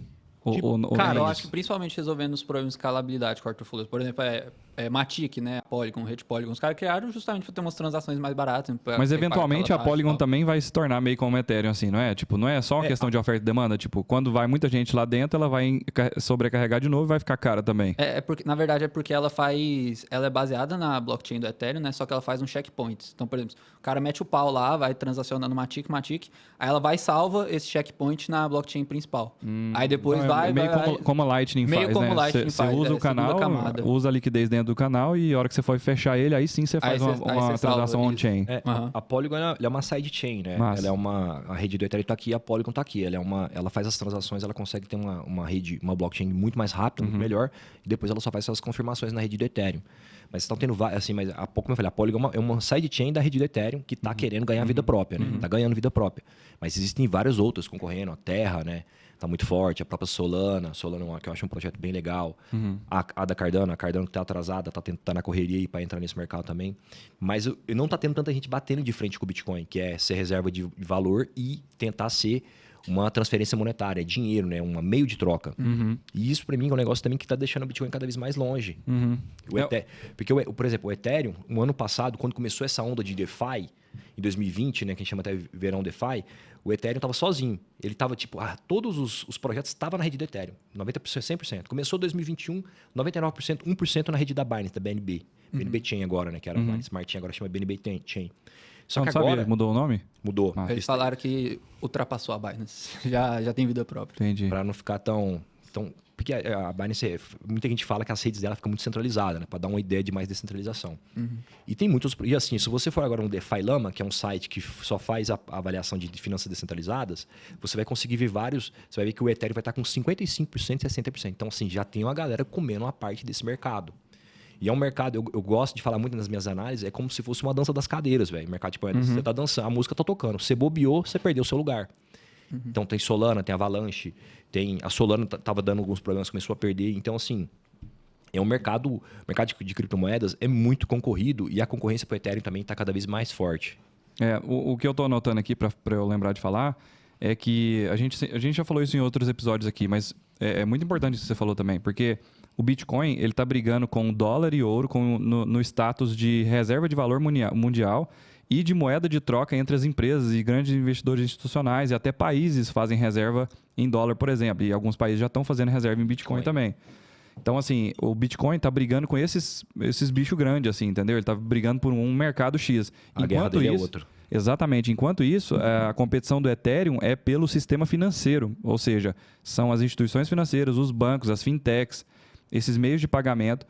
Então, assim, são duas propostas diferentes, né? Acho que é por isso que chegou o Bitcoin lá em cima e ficou lá, independente de outras. Em 2017 chega o Ethereum, fica em segundo, e outras vai passando os hypes e elas vão se movimentando ali.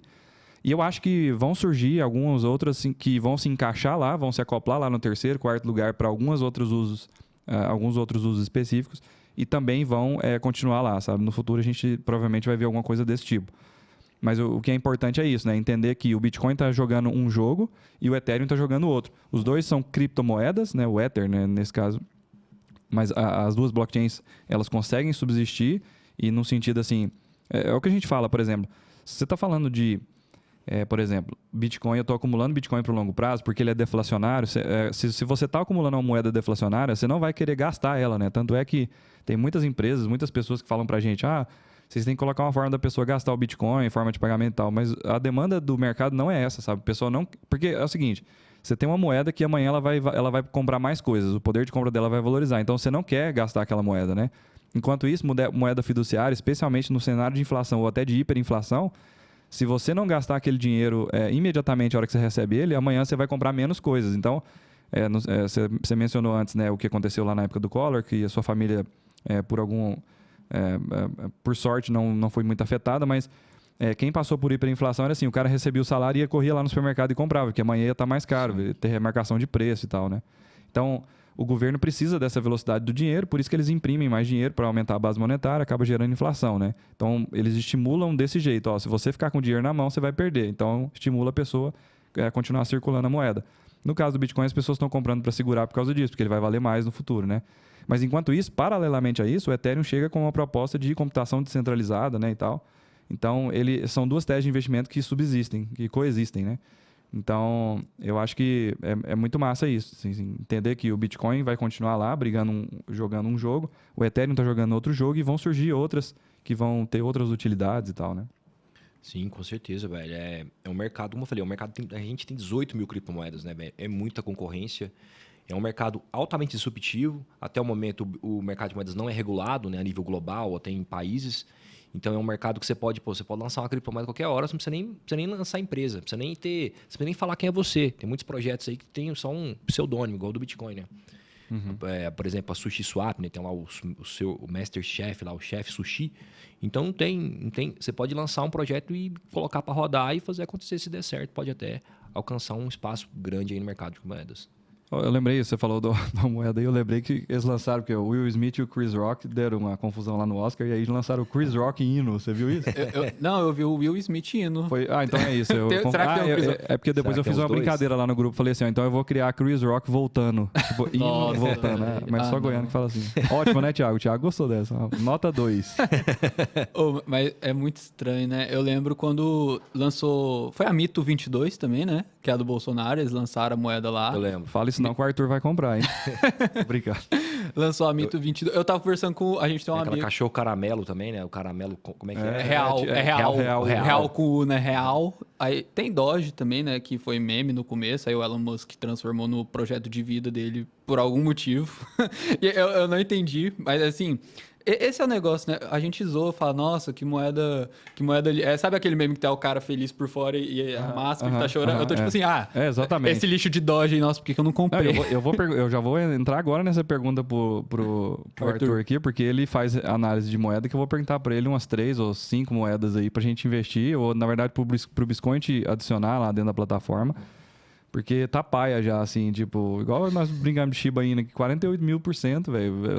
Assim, eu acredito pra caramba no Bitcoin. Mas, assim, pensando em termos fiduciários hoje em dia, assim, se você quiser pensar em lucratividade e valorização, velho, o Bitcoin não vai dar 48.000% em, sei lá, nos próximos 20 anos. Eu não vejo isso acontecendo. Mas eu vejo uma valorização muito boa, cara.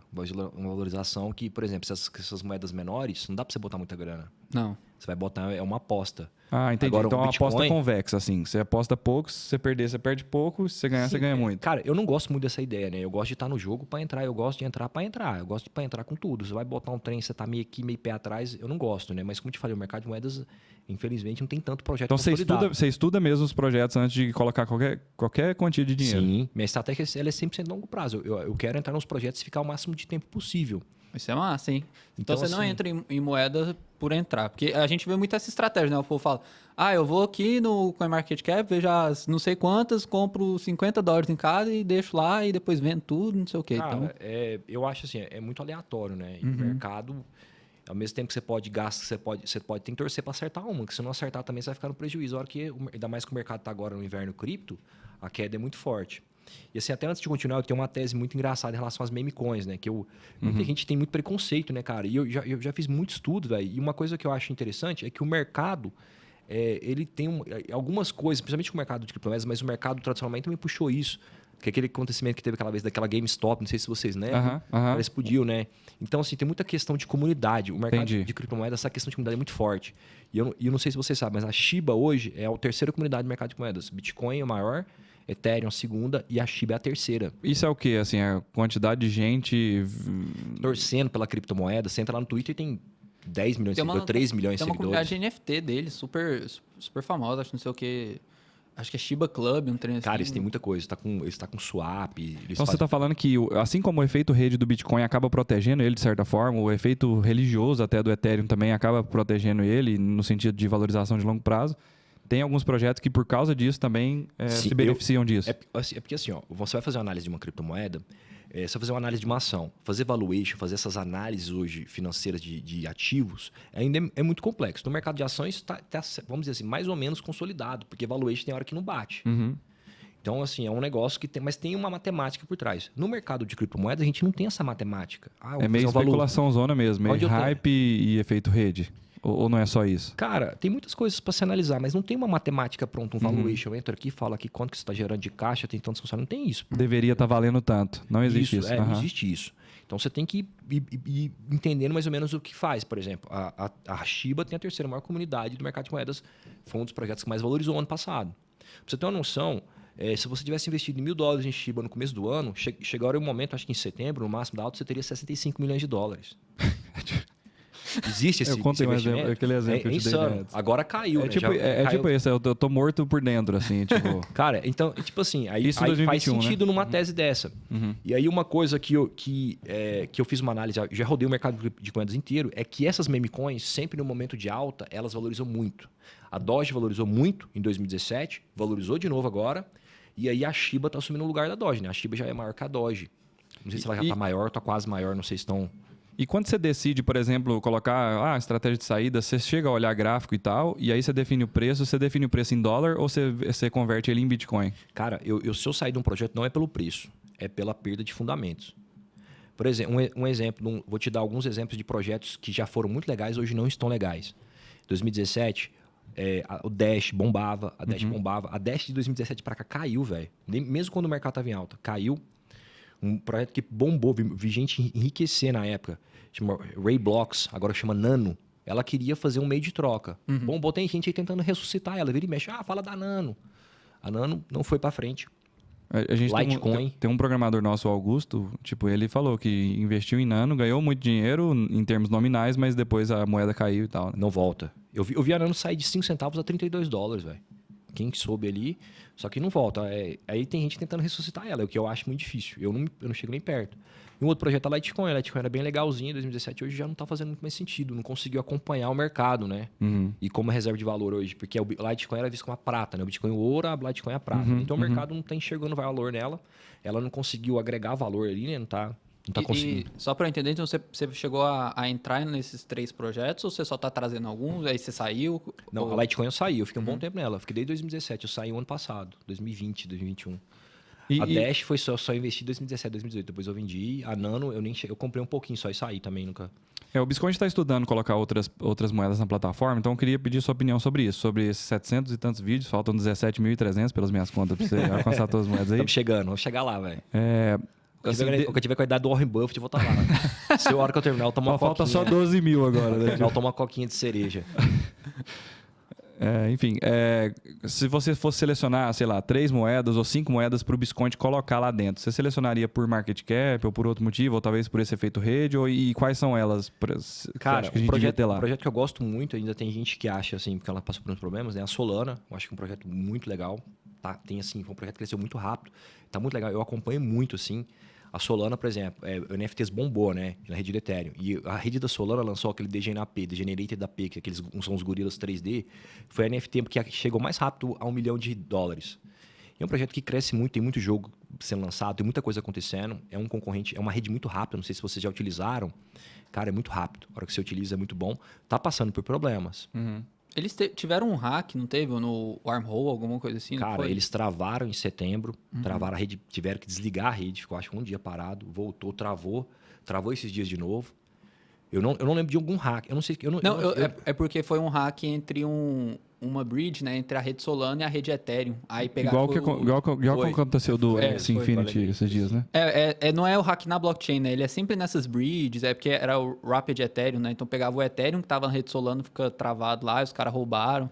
É uns esquema muito louco, assim, mas tipo, não é na blockchain em si, né? É igual a gente tava vendo, né, do AXS, para falar, né? Ontem, no dia da gravação, o dia de ontem, a rede Ronin foi hackeada, né? Foi o maior hack da história e das criptomoedas, assim, em termos de valor. Só que é igual a gente estava explicando, né? Não foi na blockchain da Ronin, assim, foi numa ponte, né? Então, entre a Ronin e a rede Ethereum também. Então, eu acho que isso não... Assim, mostra que você tem que ter certos cuidados e tal, mas acho que não fragiliza, assim, o projeto em si, né? Cara, olha, eu já vi muitos projetos bons sendo hackeado, velho. O próprio Bitcoin, né, velho? O Satoshi Ben lá em 2010, ele teve que fazer um hard fork rapidão do Bitcoin, porque acharam um erro, sabe? O Ethereum também. Então, assim, pô, ninguém nasce perfeito, velho. Você faz uma coisa, blockchain é um negócio que, quando a primeira blockchain começou a rodar, em comparação à internet anterior, foi revolucionário. Tava 1000 anos na frente, mas é perfeito, totalmente perfeito? Não é perfeito. Se eu tiver algum problema no código, pode vir achar alguma brecha. Então, assim... Então, Solana continua sendo um projeto que você acha massa. Cara, eu acho bem legal. Um outro projeto é o Axie Infinity. Pra mim, é o único jogo Gamecoin que tá consolidado. Massa. Só que foi hackeado ontem. Foi na rede da Ronin. Então, assim, pô, o mercado de criptomoedas é dinheiro online ali. Não tem ninguém intermediando. Então, os hackers estão na cola 24 horas por dia, velho. Então, tentando achar brecha pra... Mesmo os melhores projetos vão ser hackeados. Agora, o cara tem que hackear um negócio de forma que não rebenta a rede de uma vez, né? Como eu já vi casos de... Por exemplo, criptomoedas que eram hard forks do Bitcoin, os caras fizeram o ataque de 50%. Aí, tipo, Bitcoin Gold rebenta a rede. Se fizer um hack, igual assim, nem é direto à rede, ou uma coisa que está correlacionada, legal, ou um projeto, aí tem que acompanhar, né? Mas, assim, para mim o Axie Infinity é um dos projetos... É o único projeto consolidado no mercado de jogos de criptomoedas, que é um mercado muito forte. Eu gostei porque eu quero aprender a jogar já, já sei. E esses jogos, por exemplo, só pra saber mesmo, você Pode falar. investe nos jogos ou você joga, você Cara, eu conhece? quase não jogo. Como que é? Só Eu quase compra não moeda jogo. mesmo. Eu só compro uma moeda. Eu quero jogar. Eu não tava jogando porque eu tava fazendo tanta análise, porque, tipo assim, ou eu jogo, ou eu faço análise, ou eu. 18 mil moedas não tem isso. Não sobra tempo também, né? Eu tava até querendo arrumar um parceiro pra fazer isso, pra alguém faz jogar. Mas assim, eu faço, Fica a dica eu faço aí, análise de gente. investimento. Quem quiser ficar rico jogando joguinho de blockchain, fala com o Testando, Arthur aí. né? Mas eu não sei se vocês acompanharam, teve até uma outra criptomoeda que fez um documentário. Como é que ela chama? Ela que faz essas guildas, né? Wild Guide Games, ela fez um documentário falando do X-Infinity. Não sei se vocês viram isso ano passado. O X-Infinity, cara, tirou mais de não sei quantas mil pessoas da pobreza, sabe? Porque, tipo, os caras estavam desempregados, principalmente na Ásia e no Brasil, em outros países. E com a hora começaram a jogar e ganhar 5 mil reais por mês, 10 mil reais por mês. Não sei quanto que tá agora, mas naquela época eu já ganhava. Então, assim, pô, isso é incrível, velho. O cara tá desempregado, tá jogando e tá ganhando. Tirou uma galera da pobreza. Eu não sei se foi 10 milhões de pessoas, não tem os números. Eu vi que lá o principal país do X-Infinity é a Filipinas. Eu tava vendo Filipinas. os brasileiros falando que, tipo assim, você não pode jogar o X-Infinity de noite aqui no Brasil, porque é o horário que a Filipinas tá jogando, saca? Tipo, então, aí você vai pegar só a Filipina e você vai se ferrar, porque eles são muito bons e realmente virou uma coisa lá, assim, é um mercado muito grande pra eles, né? Tem as guildas, né? Isso tem várias. Ó. A Wild Guide Games é uma das mais famosas. A galera junta e tá começando a jogar X-Infinity profissional. E vira um negócio. Então, E uma coisa sobre as game coins é o seguinte, a gente vê a opinião de várias pessoas sobre isso, né? Desde quando começou esse movimento e tal, eu já vi discussões até em El Salvador, o pessoal discutia algumas coisas sobre isso. Mas, tipo assim, ó, o problema de game coin e de você analisar ela, será que é um esquema Ponzi ou não? Será que isso aqui vai valorizar ou não? É o seguinte, se existir demanda de gente querendo fazer por entretenimento, isso é bom. Porque aí as pessoas que estão jogando profissionalmente vão continuar ganhando dinheiro. E não vai ser um esquema Ponzi que depende de entrada de novas pessoas com um novo dinheiro para sustentar aquelas pessoas que estão ganhando dinheiro lá dentro. Se tiver gente disposta a gastar, porque entretenimento é isso, é quando você vai num show, você paga R$100 lá para ver o Whindersson Nunes fazer piada. É quando você compra uma skin do LoL, né? Exatamente, quando você compra um skin de um jogo, você tá gastando dinheiro, você sabe que você vai gastar. É igual comprar carro também, tipo, tem coisa que você só vai gastar para diversão mesmo, você sabe que vai ter prejuízo, não é um investimento, é só para diversão mesmo. Então, se tiver uma base grande de pessoas jogando por diversão, aquilo lá se sustenta por muito mais tempo que a gente acha, entendeu? Então, o cara que é Bitcoin maximalista, até tóxico, né, alguns e tal, que o cara fala assim, não, isso aí Gamecoin, não sei o que, é esquema Ponzi. Não necessariamente. Se você tiver um movimento de gente que acha legal o jogo, de, eu vou jogar isso aqui, mesmo que eu tô só perdendo dinheiro, esse movimento vai continuar. E as pessoas que estão investindo naquilo ali de alguma forma, porque no X-Infinity, por exemplo, parece que você pode comprar um time e daquele time você dá para outras pessoas jogar, alguma coisa assim. Então, assim, tem gente que entra com a mentalidade de investir, né? Coloca um dinheiro para ganhar dinheiro mesmo, para gerar mais bichinho lá e ganhar mais dinheiro. Mas tem gente disposta a simplesmente gastar sem obter nada. Então, aí você não entra no esquema Ponzi. Agora, se todo mundo estiver entrando, é isso que caracteriza uma pirâmide, né? Todo mundo que está entrando tá com uma visão assim, eu vou colocar tantos $1.000 e vai sair tantos $1.000 do outro lado daqui tanto tempo, isso é um problema. E aí isso normalmente não se sustenta e acaba muito rápido. Mas é interessante o seu ponto de vista sobre o jogo por causa disso, porque talvez seja isso, né? Se tem um efeito de manada até assim, do pessoal gostar de jogar por entretenimento para gastar dinheiro, acho que é um negócio que pode se sustentar em longo prazo, né? Um outro problema também de jogos em criptomoedas, por exemplo, um exemplo é o Star Atlas, que é da Solana. O jogo foi lançado muito legal, só que por enquanto só está na teoria. A galera, muita gente está entrando, como esse mercado explodiu, né? Muita gente entrou, tem gente que não tem tanta experiência com jogos e querem fazer jogos complexos, em 3D, com roteiro, com histórias complexas, e não consegue sair do papel, cara. E o X-Infinity foi muito legal, que é um jogo simples, né? Tem gente que às vezes até critica, né? Parece um Pokémon misturado com Tamagotchi, né? Só que é um negócio simples que bombou, que pegou, que fez sucesso. Então é a diferença. Só que assim, lembrando que igual vocês falaram, é um disclaimer, né? Não estou recomendando nada porque o mercado é totalmente aleatório. Alguém pode chegar aí com outro projeto e explodir e tirar a posição do X-Infinity. Como eu já vi em outros projetos. Então o mercado de moedas não tem regulação, cara. É um mercado extremamente competitivo. Qualquer um pode chegar aí um jogo bombar, estruturar ele e passar. Sabe? Eu já vi isso acontecer várias vezes. É um mercado muito competitivo. Você vê essas criptomoedas mais antigas, né? XRP, que é um projeto que eu nunca gostei, mas tá cada vez caindo mais, cada vez tendo mais problema. E tem uma estrutura bem grande por trás. Né? Bancos e tal, né? Então, assim, é um mercado muito competitivo. A gente já tá caminhando... desculpa, você vai falar? Pode falar. Só ia falar que eu ia só listar que a gente chegou em Solana, AXS, E eu queria perguntar para Arthur se tem mais alguma Cara, coisinha tem muito aí. projeto legal, assim. Hoje os projetos mais fortes são os projetos concorrentes do Ethereum, né? Solana é bem legal, Avalanche, a Terra tá muito forte. A Polkadot, né, cara? A Polkadot tá muito forte, tá muito legal essa questão da internet das blockchains, nessa questão de Web 3.0. Tem um projeto que a galera que analisa criptomoeda não fala tanto, mas eu gosto muito.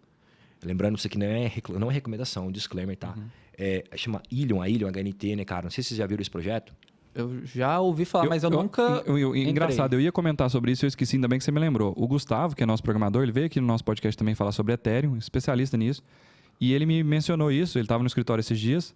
E aí ele sentou do meu lado lá e me mostrou alguns projetos e me mostrou esse. Esse é o da internet que é compartilhado, né? Você compra um dispositivo e aí você cria uma internet descentralizada. Isso. Totalmente independente de operadora, né? Basicamente é isso? Isso. Mas Peraí, ainda ele é meio dependente. Aham. A galera meio critica, tipo, você quer ser descentralizado, mas você depende da internet, alguém te fornecer a internet pra você ter. Eu não Só entendi isso ainda não, calma, explica. Ele vai explicar. Cara, é mais ou menos assim, ó, qual que é a ideia? Não tá isso. É você conseguir pegar a internet.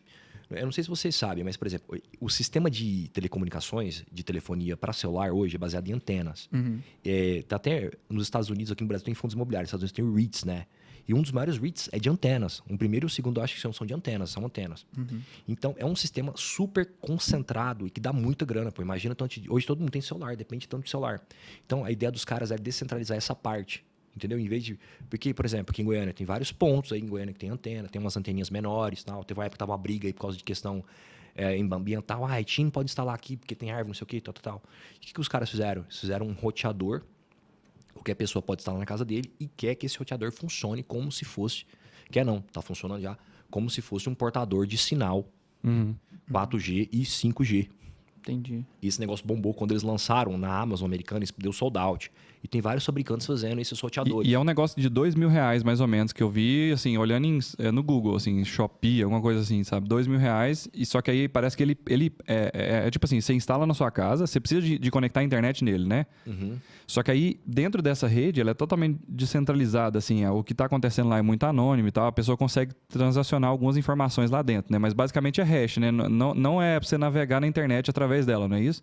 Mas você pode transacionar através dela, é tipo isso, né? Cara, eu não sei esses detalhes. Eu sei que, assim, você trabalha... É como se você fosse um minerador de internet, entendeu? Então, você ganha por estar fornecendo dados com esse equipamento. Eu cheguei quase a instalar um em casa. Tem um pessoal aqui no Brasil instalando. Eu olhei no mapa ontem, aqui em Goiânia tem vários pontos. E aí eu até achei que a hora que você mencionou agora, que você era um dos pontos. Eu vou até ver. E um menino esse dia me chamou no Instagram. Falou que comprou 15 lá nos Estados Unidos e tá vendendo. Falou que tá dando uma renda em torno de R$1.500. Então, aqui a gente fez uma conta lá, eu e o Gustavo. É tipo assim, ó, o cara...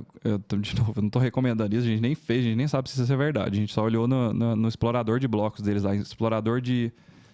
Eles têm um negócio que chama Proof of Coverage, que é o protocolo de consenso deles. É assim, quanto mais cobertura você tem, você fornece para a rede, mais você é recompensado no token deles. Eu sei que a conta que a gente fez é assim, ó, o cara comprou o trem de R$2.000, tá lá, ele tá gastando energia e a internet dele, né? Mas além disso, ó, mais uma fotinha ao vivo. Tipo assim, ó, você comprou o trem por R$2.000 e ele te dá R$500 por mês, mais ou menos. Então, o Google falou assim, achei massa isso aí. Tem vários tipos de equipamento. Igual eu te falei, eu fiz uma live dele, fiz umas 2 análises assim, mas eu não entrei tão a fundo na prática. Na parte de tecnologia e de uso, eu queria comprar um para mim realmente entender, para me ver. Cheguei a pensar em comprar, esse menino falou que ia instalar, eu fiquei esperando ele. Mas assim, eu sei que é bem interessante. Eu sei que na Amazon deu sold out lá quando lançou, sabe? Vendeu muito, nos Estados Unidos estava crescendo muito. É um projeto bem interessante, bem diferente o conceito.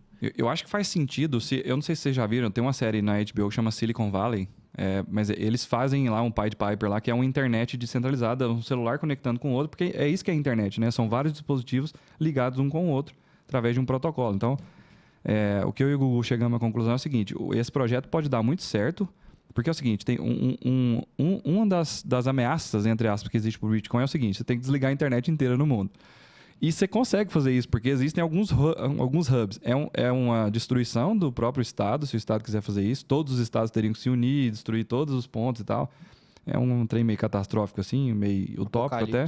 Apocalíptico, mas se você tiver uma internet totalmente descentralizada, os dispositivos ligados, eles mesmos, dentro desse protocolo deles, dessa tecnologia, um conectado com o outro, e criar uma nova internet totalmente descentralizada, aí fica totalmente impossível de você fazer isso, né? Então, Acho que é interessante o projeto, assim, desse ponto de vista. Acho que a gente também vai comprar algum dispositivo desse pra gente testar e ver como é que funciona isso. Cara, é um projeto bem interessante. Eu achei bem legal. Assim, eu tô falando de projetos assim, diferenciados, né? A gente falou de Solana, AXS, ou seja, a gente falou de uma blockchain, de uma Gamecoin e de um HNT que você falou? HNT, Ilion, HNT.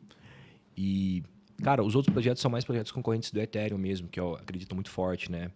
A Avalanche também, eu acho bem legal. Ela, assim, a Avalanche não tem um diferencial competitivo muito grande, mas é um projeto que tem crescido bastante. Tem ganhado muita força. A Terra é o segundo projeto em finanças descentralizadas. Então, você tem os projetos de finanças descentralizadas, né? Por exemplo, a Uniswap, cara. A Uniswap, eu acredito que ela vai realmente ficar... É o projeto número 1 em DeFi, né? Muito forte. A Curve. Tem alguns que eu gosto bastante, que eu acho bem importante, só que tem um certo risco, né? Que é a PancakeSwap. A Pancake, cara, hoje existia um problema muito sério para fazer a ICO lá em 2017. Beleza, fiz um ICO. Beleza, quem que vai me negociar? O que adianta fazer um ICO se não tem corretora querendo vender minha criptomoeda? E eu não sei se vocês sabem como é que funciona. Vocês devem saber que vocês são dono de corretora, vocês são da Biscoint, né? Mas, cara, para botar uma criptomoeda era muito canseira. Era caro. Assim, por exemplo, vai botar na Binance, tem que pagar, tem que botar servidor lá, tem que montar uma estrutura de programação para aquele projeto, estruturar tudo.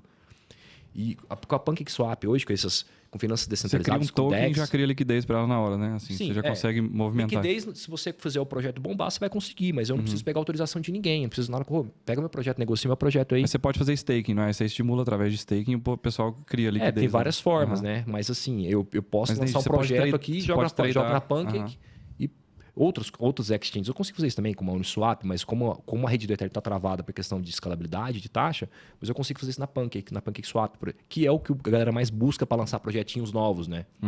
A gente viu vários projetos aí crescendo.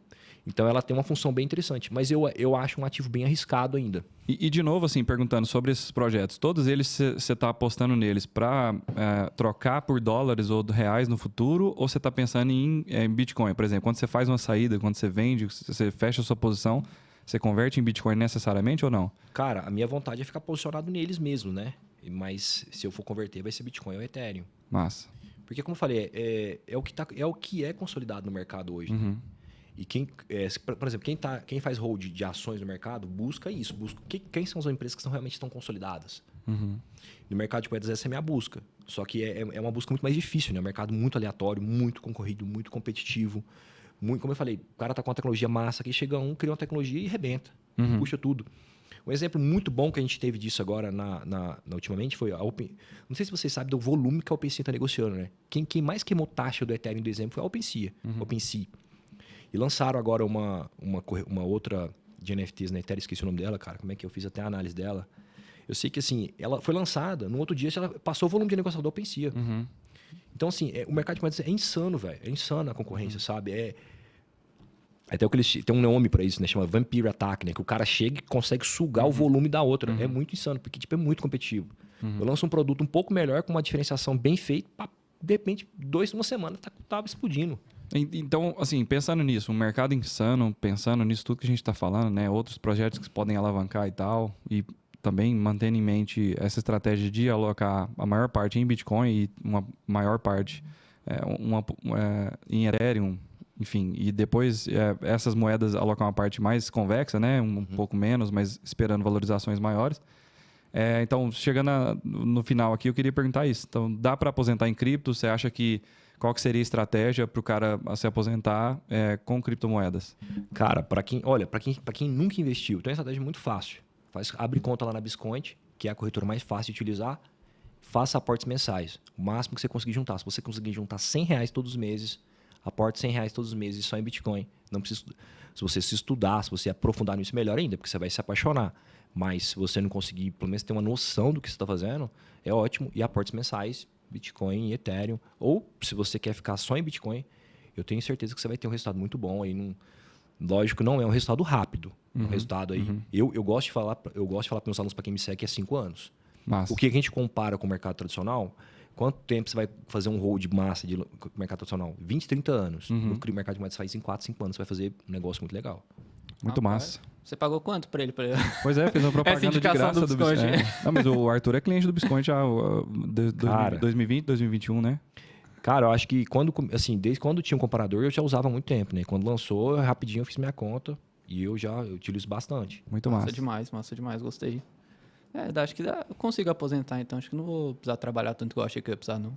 O Edson tem 13 anos, né? Quantos? 20? Tenho 20, fiz o 20 Edson semana passada. Você ainda tem muito tempo pra acumular fatoches ainda. E eu ainda posso ficar com o cabelo branco, essa é a melhor parte. Ai, meu Deus. Cara, eu acho que... Bloqueia o microfone do Edson, obrigado. O Bitcoin bater R$1 milhão não tá muito longe não, velho. Ainda mais que o real tá mais arrebentado que tudo. Se bem que agora tá em Tá relação ao ganhando dólar, uma né? forcinha, né? Mas isso aí é coisa... E $1 milhão? Então, Vai $1 milhão, mais. R$1 milhão Vai acontecer. Para $1 milhão Mas vai ele demorar precisa mais. quadruplicar hoje, né? Então, Tá quase aí. Mais um Heaven aí rebenta a porteira. $1 milhão, eu acredito, aí mais uns 2 Heaven, talvez. eu acredito em 10 anos, Bitcoin é $1 milhão. toda vez Eu que a vejo gente isso. grava um episódio do podcast, eu compro o Bitcoin depois aí. Toda vez. E o Bitcoin sempre sobe, quer ver? Vou ver aqui agora e falo pra vocês se o Bitcoin tá subindo ou não por causa do episódio. A gente que tá ajudando, né? Caiu, tá errado. Tem alguma coisa errada que tá caindo. É hora de vender, então. Porque você tem que aproveitar. Tem que aproveitar a queda pra vender, né? Realizar o lucro lá no fundo, ou realizar o prejuízo lá no fundo. Trader Cara, ali, Bitcoin não se vende. Ó, Bitcoin não se vende. Eu tenho o maior orgulho da minha vida, de verdade. Assim, eu mostro isso pra todo mundo. É lá a minha tela do Biscoint, que é onde eu faço meus holds de Bitcoin, né? Lá na página de vendas não tem venda de Bitcoin nenhum. que Nenhum. homem, que homem. Isso que homem. eu fico feliz. Eu já vendi Bitcoin no passado, cara, me arrependo amargamente. Porque você fala que vai comprar depois de novo, você não compra. Esse negócio não existe, velho. Vou comprar vender na alta, comprar na baixa. Isso aí não existe. Isso é só teoria. Isso é só... Então, já vendi e eu arrependo bastante. então, em resumo, é isso. Compre Bitcoin toda semana, todo mês. O que comportar dentro da sua carteira de investimentos. Faça isso no Biscoint, porque você vai ter um preço médio melhor ao longo do tempo. E é isso aí, você vai aposentar em Bitcoin daqui 5 anos, segundo o Arthur, 10 anos, segundo eu, e 20 anos, segundo o Edson. É tipo isso. E siga a gente nas redes sociais, Arthur Gip. Isso, anuncia aí. Tô aí no Instagram, tô em todas as redes sociais. Arthur Gip, né? Não tem H, né? Arthur Não, normal. isso, sem H. ARTURGUP, me manda uma mensagem lá, responde uma caixinha do O Edson vai story, deixar manda um abraço. o Edson vai deixar Eu vou o deixar link, aqui o link arroba. E na o descrição. canal do YouTube também, você faz muito conteúdo pro YouTube, né? Isso. Ainda Arthur Guimarães. chama investidor diversificado? Cara, eu acho que no arroba tá, mas Arthur Guimarães você vai me achar. Tá, Arthur Bastante Guimarães. vídeo lá, tem análise de quase todos os criptomoedas que você pensar, tá Se lá. quiser ver das 18 mil, vai uns 4 anos aí. A né? galera que não gosta de mim é do Baby Doge, cara. Falei mal da Baby Doge, arrumei muito inimigo. Foi um dos vídeos que mais deu visualização. Uai, bom demais. Só gente me criticando. Pior que tá em queda, fudida. Tá. Agora é a hora que você joga na Cadê cara. os haters? Cadê os É que eles haters? ficam grilados, eles ficam mais grilados ainda. Posso lá no Instagram. Cadê quem tava falando, né? Vai printando e marcando. E aí, Baby Dodgers? Né? E você, Bom Edson, demais. fala É, suas o redes sociais O aí. meu é Edson José MF em todas as redes O sociais. que significa MF? Tô brincando.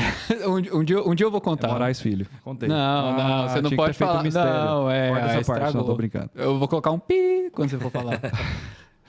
Então, beleza, é isso aí. E qual que é a sua? O meu é Buzaym, B-U-Z-A-Y-M, fácil demais. É muito bom. Mas segue no Biscoint. Biscoint é mais difícil, não sei o que é mais difícil, mas enfim, Não, Buzaym e Quem é Biscoint. que responde lá na Bisconte?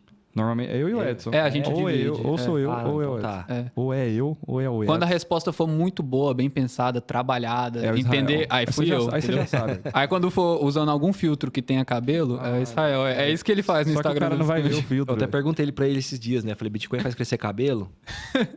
Foi ser, Falta- né? Eu falta- acho que isso vai derrubar. Teve um dia. Não, Vou dar bloco na próxima. essa eu vou ter que contar. O Israel foi gravar uns stories, né, lá no Biscoint. Ele ficou o dia inteiro gravando com um filtro lá que deixava o fundo colorido. Véi, quando eu coloquei o filtro em mim pra ver como que era, o filtro deixa o cabelo colorido. Eu falei assim, ó, por que seu cabelo tá colorido? Ele, porque esse é o filtro. Só que ele não sabe. Eu achei que era só colorido em volta. Cara, você bugou o algoritmo do Instagram. É tipo né? isso. Imagina o programa lá assim, ó, tipo, cadê o cabelo? Cadê o cabelo? Cadê o cabelo? Ou foi o melhor. Juro pra você, eu quase morri, Arthur. De tanto que eu ri, velho. Ou eu não dei conta Foi de mesmo, parar, a tarde inteira. Tipo, 1 hora depois eu fui fazer um story e ele tava rindo lá no fundo. Nossa, Ele falou, velho, eu ri tá rindo demais. até agora do filtro. Foi bom demais. aquele Cara, dia. o Edson até falou aquela hora, né? Que a experiência da cabelo branco, né? Você dá, tipo, brilhoso, né? No cabelo Exatamente. brilhante, né? Exatamente. Bola de cristal. O povo fala assim, o Bitcoin vai subir, aí eu tiro uma foto da careca brilhosa e falo, Tô Vamos tentando. consultar a bola de cristal. Mas tudo bem, você não vai ter cabelo branco, porque você já não tem cabelo, mas você pode ficar velho ainda, então você vai poder ser um grande investidor, assim, olhar pra trás e tal. Esse que é O Israel ainda vai dar palestra motivacional sobre cabelo. Os segredos do cabelo, rasta pra cima aí. O homem cabeludo. Se você conseguir aposentar com criptomoeda, uma passagem pra Tailândia, velho, não é tão caro, porque é lá que faz implante A capilar. Tailândia faz implante de outras coisas ou retirada de outras coisas, velho. Não é Eles são focados é Turquia. É Turquia. Turquia. Ah, você é sabe a especialista, né? Tailândia é outras coisas. Sabe a ideia que eu dei pra ele, Edson? Muito legal, achei muito legal, cara. É ele fazer uma tatu, velho, de aquela, sabe, bem quadradinha, igual que as rappers. O Arthur é um otário, velho. Tipo, você dá Nossa, liberdade, velho. você vira amigo do cara, aí ele começa. A gente lá em São Paulo, no evento, fazendo networking, conversando com um monte de gente. Aí ele, por que você não tatua cabelo aí no seu A cabelo? gente tem também a seta do Avatar, assim, ó. Essa o Thiago Negro mandou essa. Você podia tatuar um Bitcoin. Aí Bitcoin ia ser, é massa, skin the game. Véi, por que a gente tá falando de tatuagem na minha careca, velho? Já Porque acabou não, o é o episódio. melhor assunto. Ó, Arthur, 5 moedas pro Israel tatuar na cabeça. Não, ele já falou as Cara, moedas. Baby Doge. Nossa. Obrigado, gente. Inscreve aí, não esquece de se inscrever, deixa o comentário, segue os meninos, nas redes sociais, me segue também, segue o Biscoint, abre sua conta no Biscoint, o que mais? Compartilha esse vídeo ou o áudio. E é isso. É nóis, obrigado. Valeu, Arthur. Forte abraço, valeu, Edson. obrigado. Até a próxima. Obrigado, Visconde. Valeu.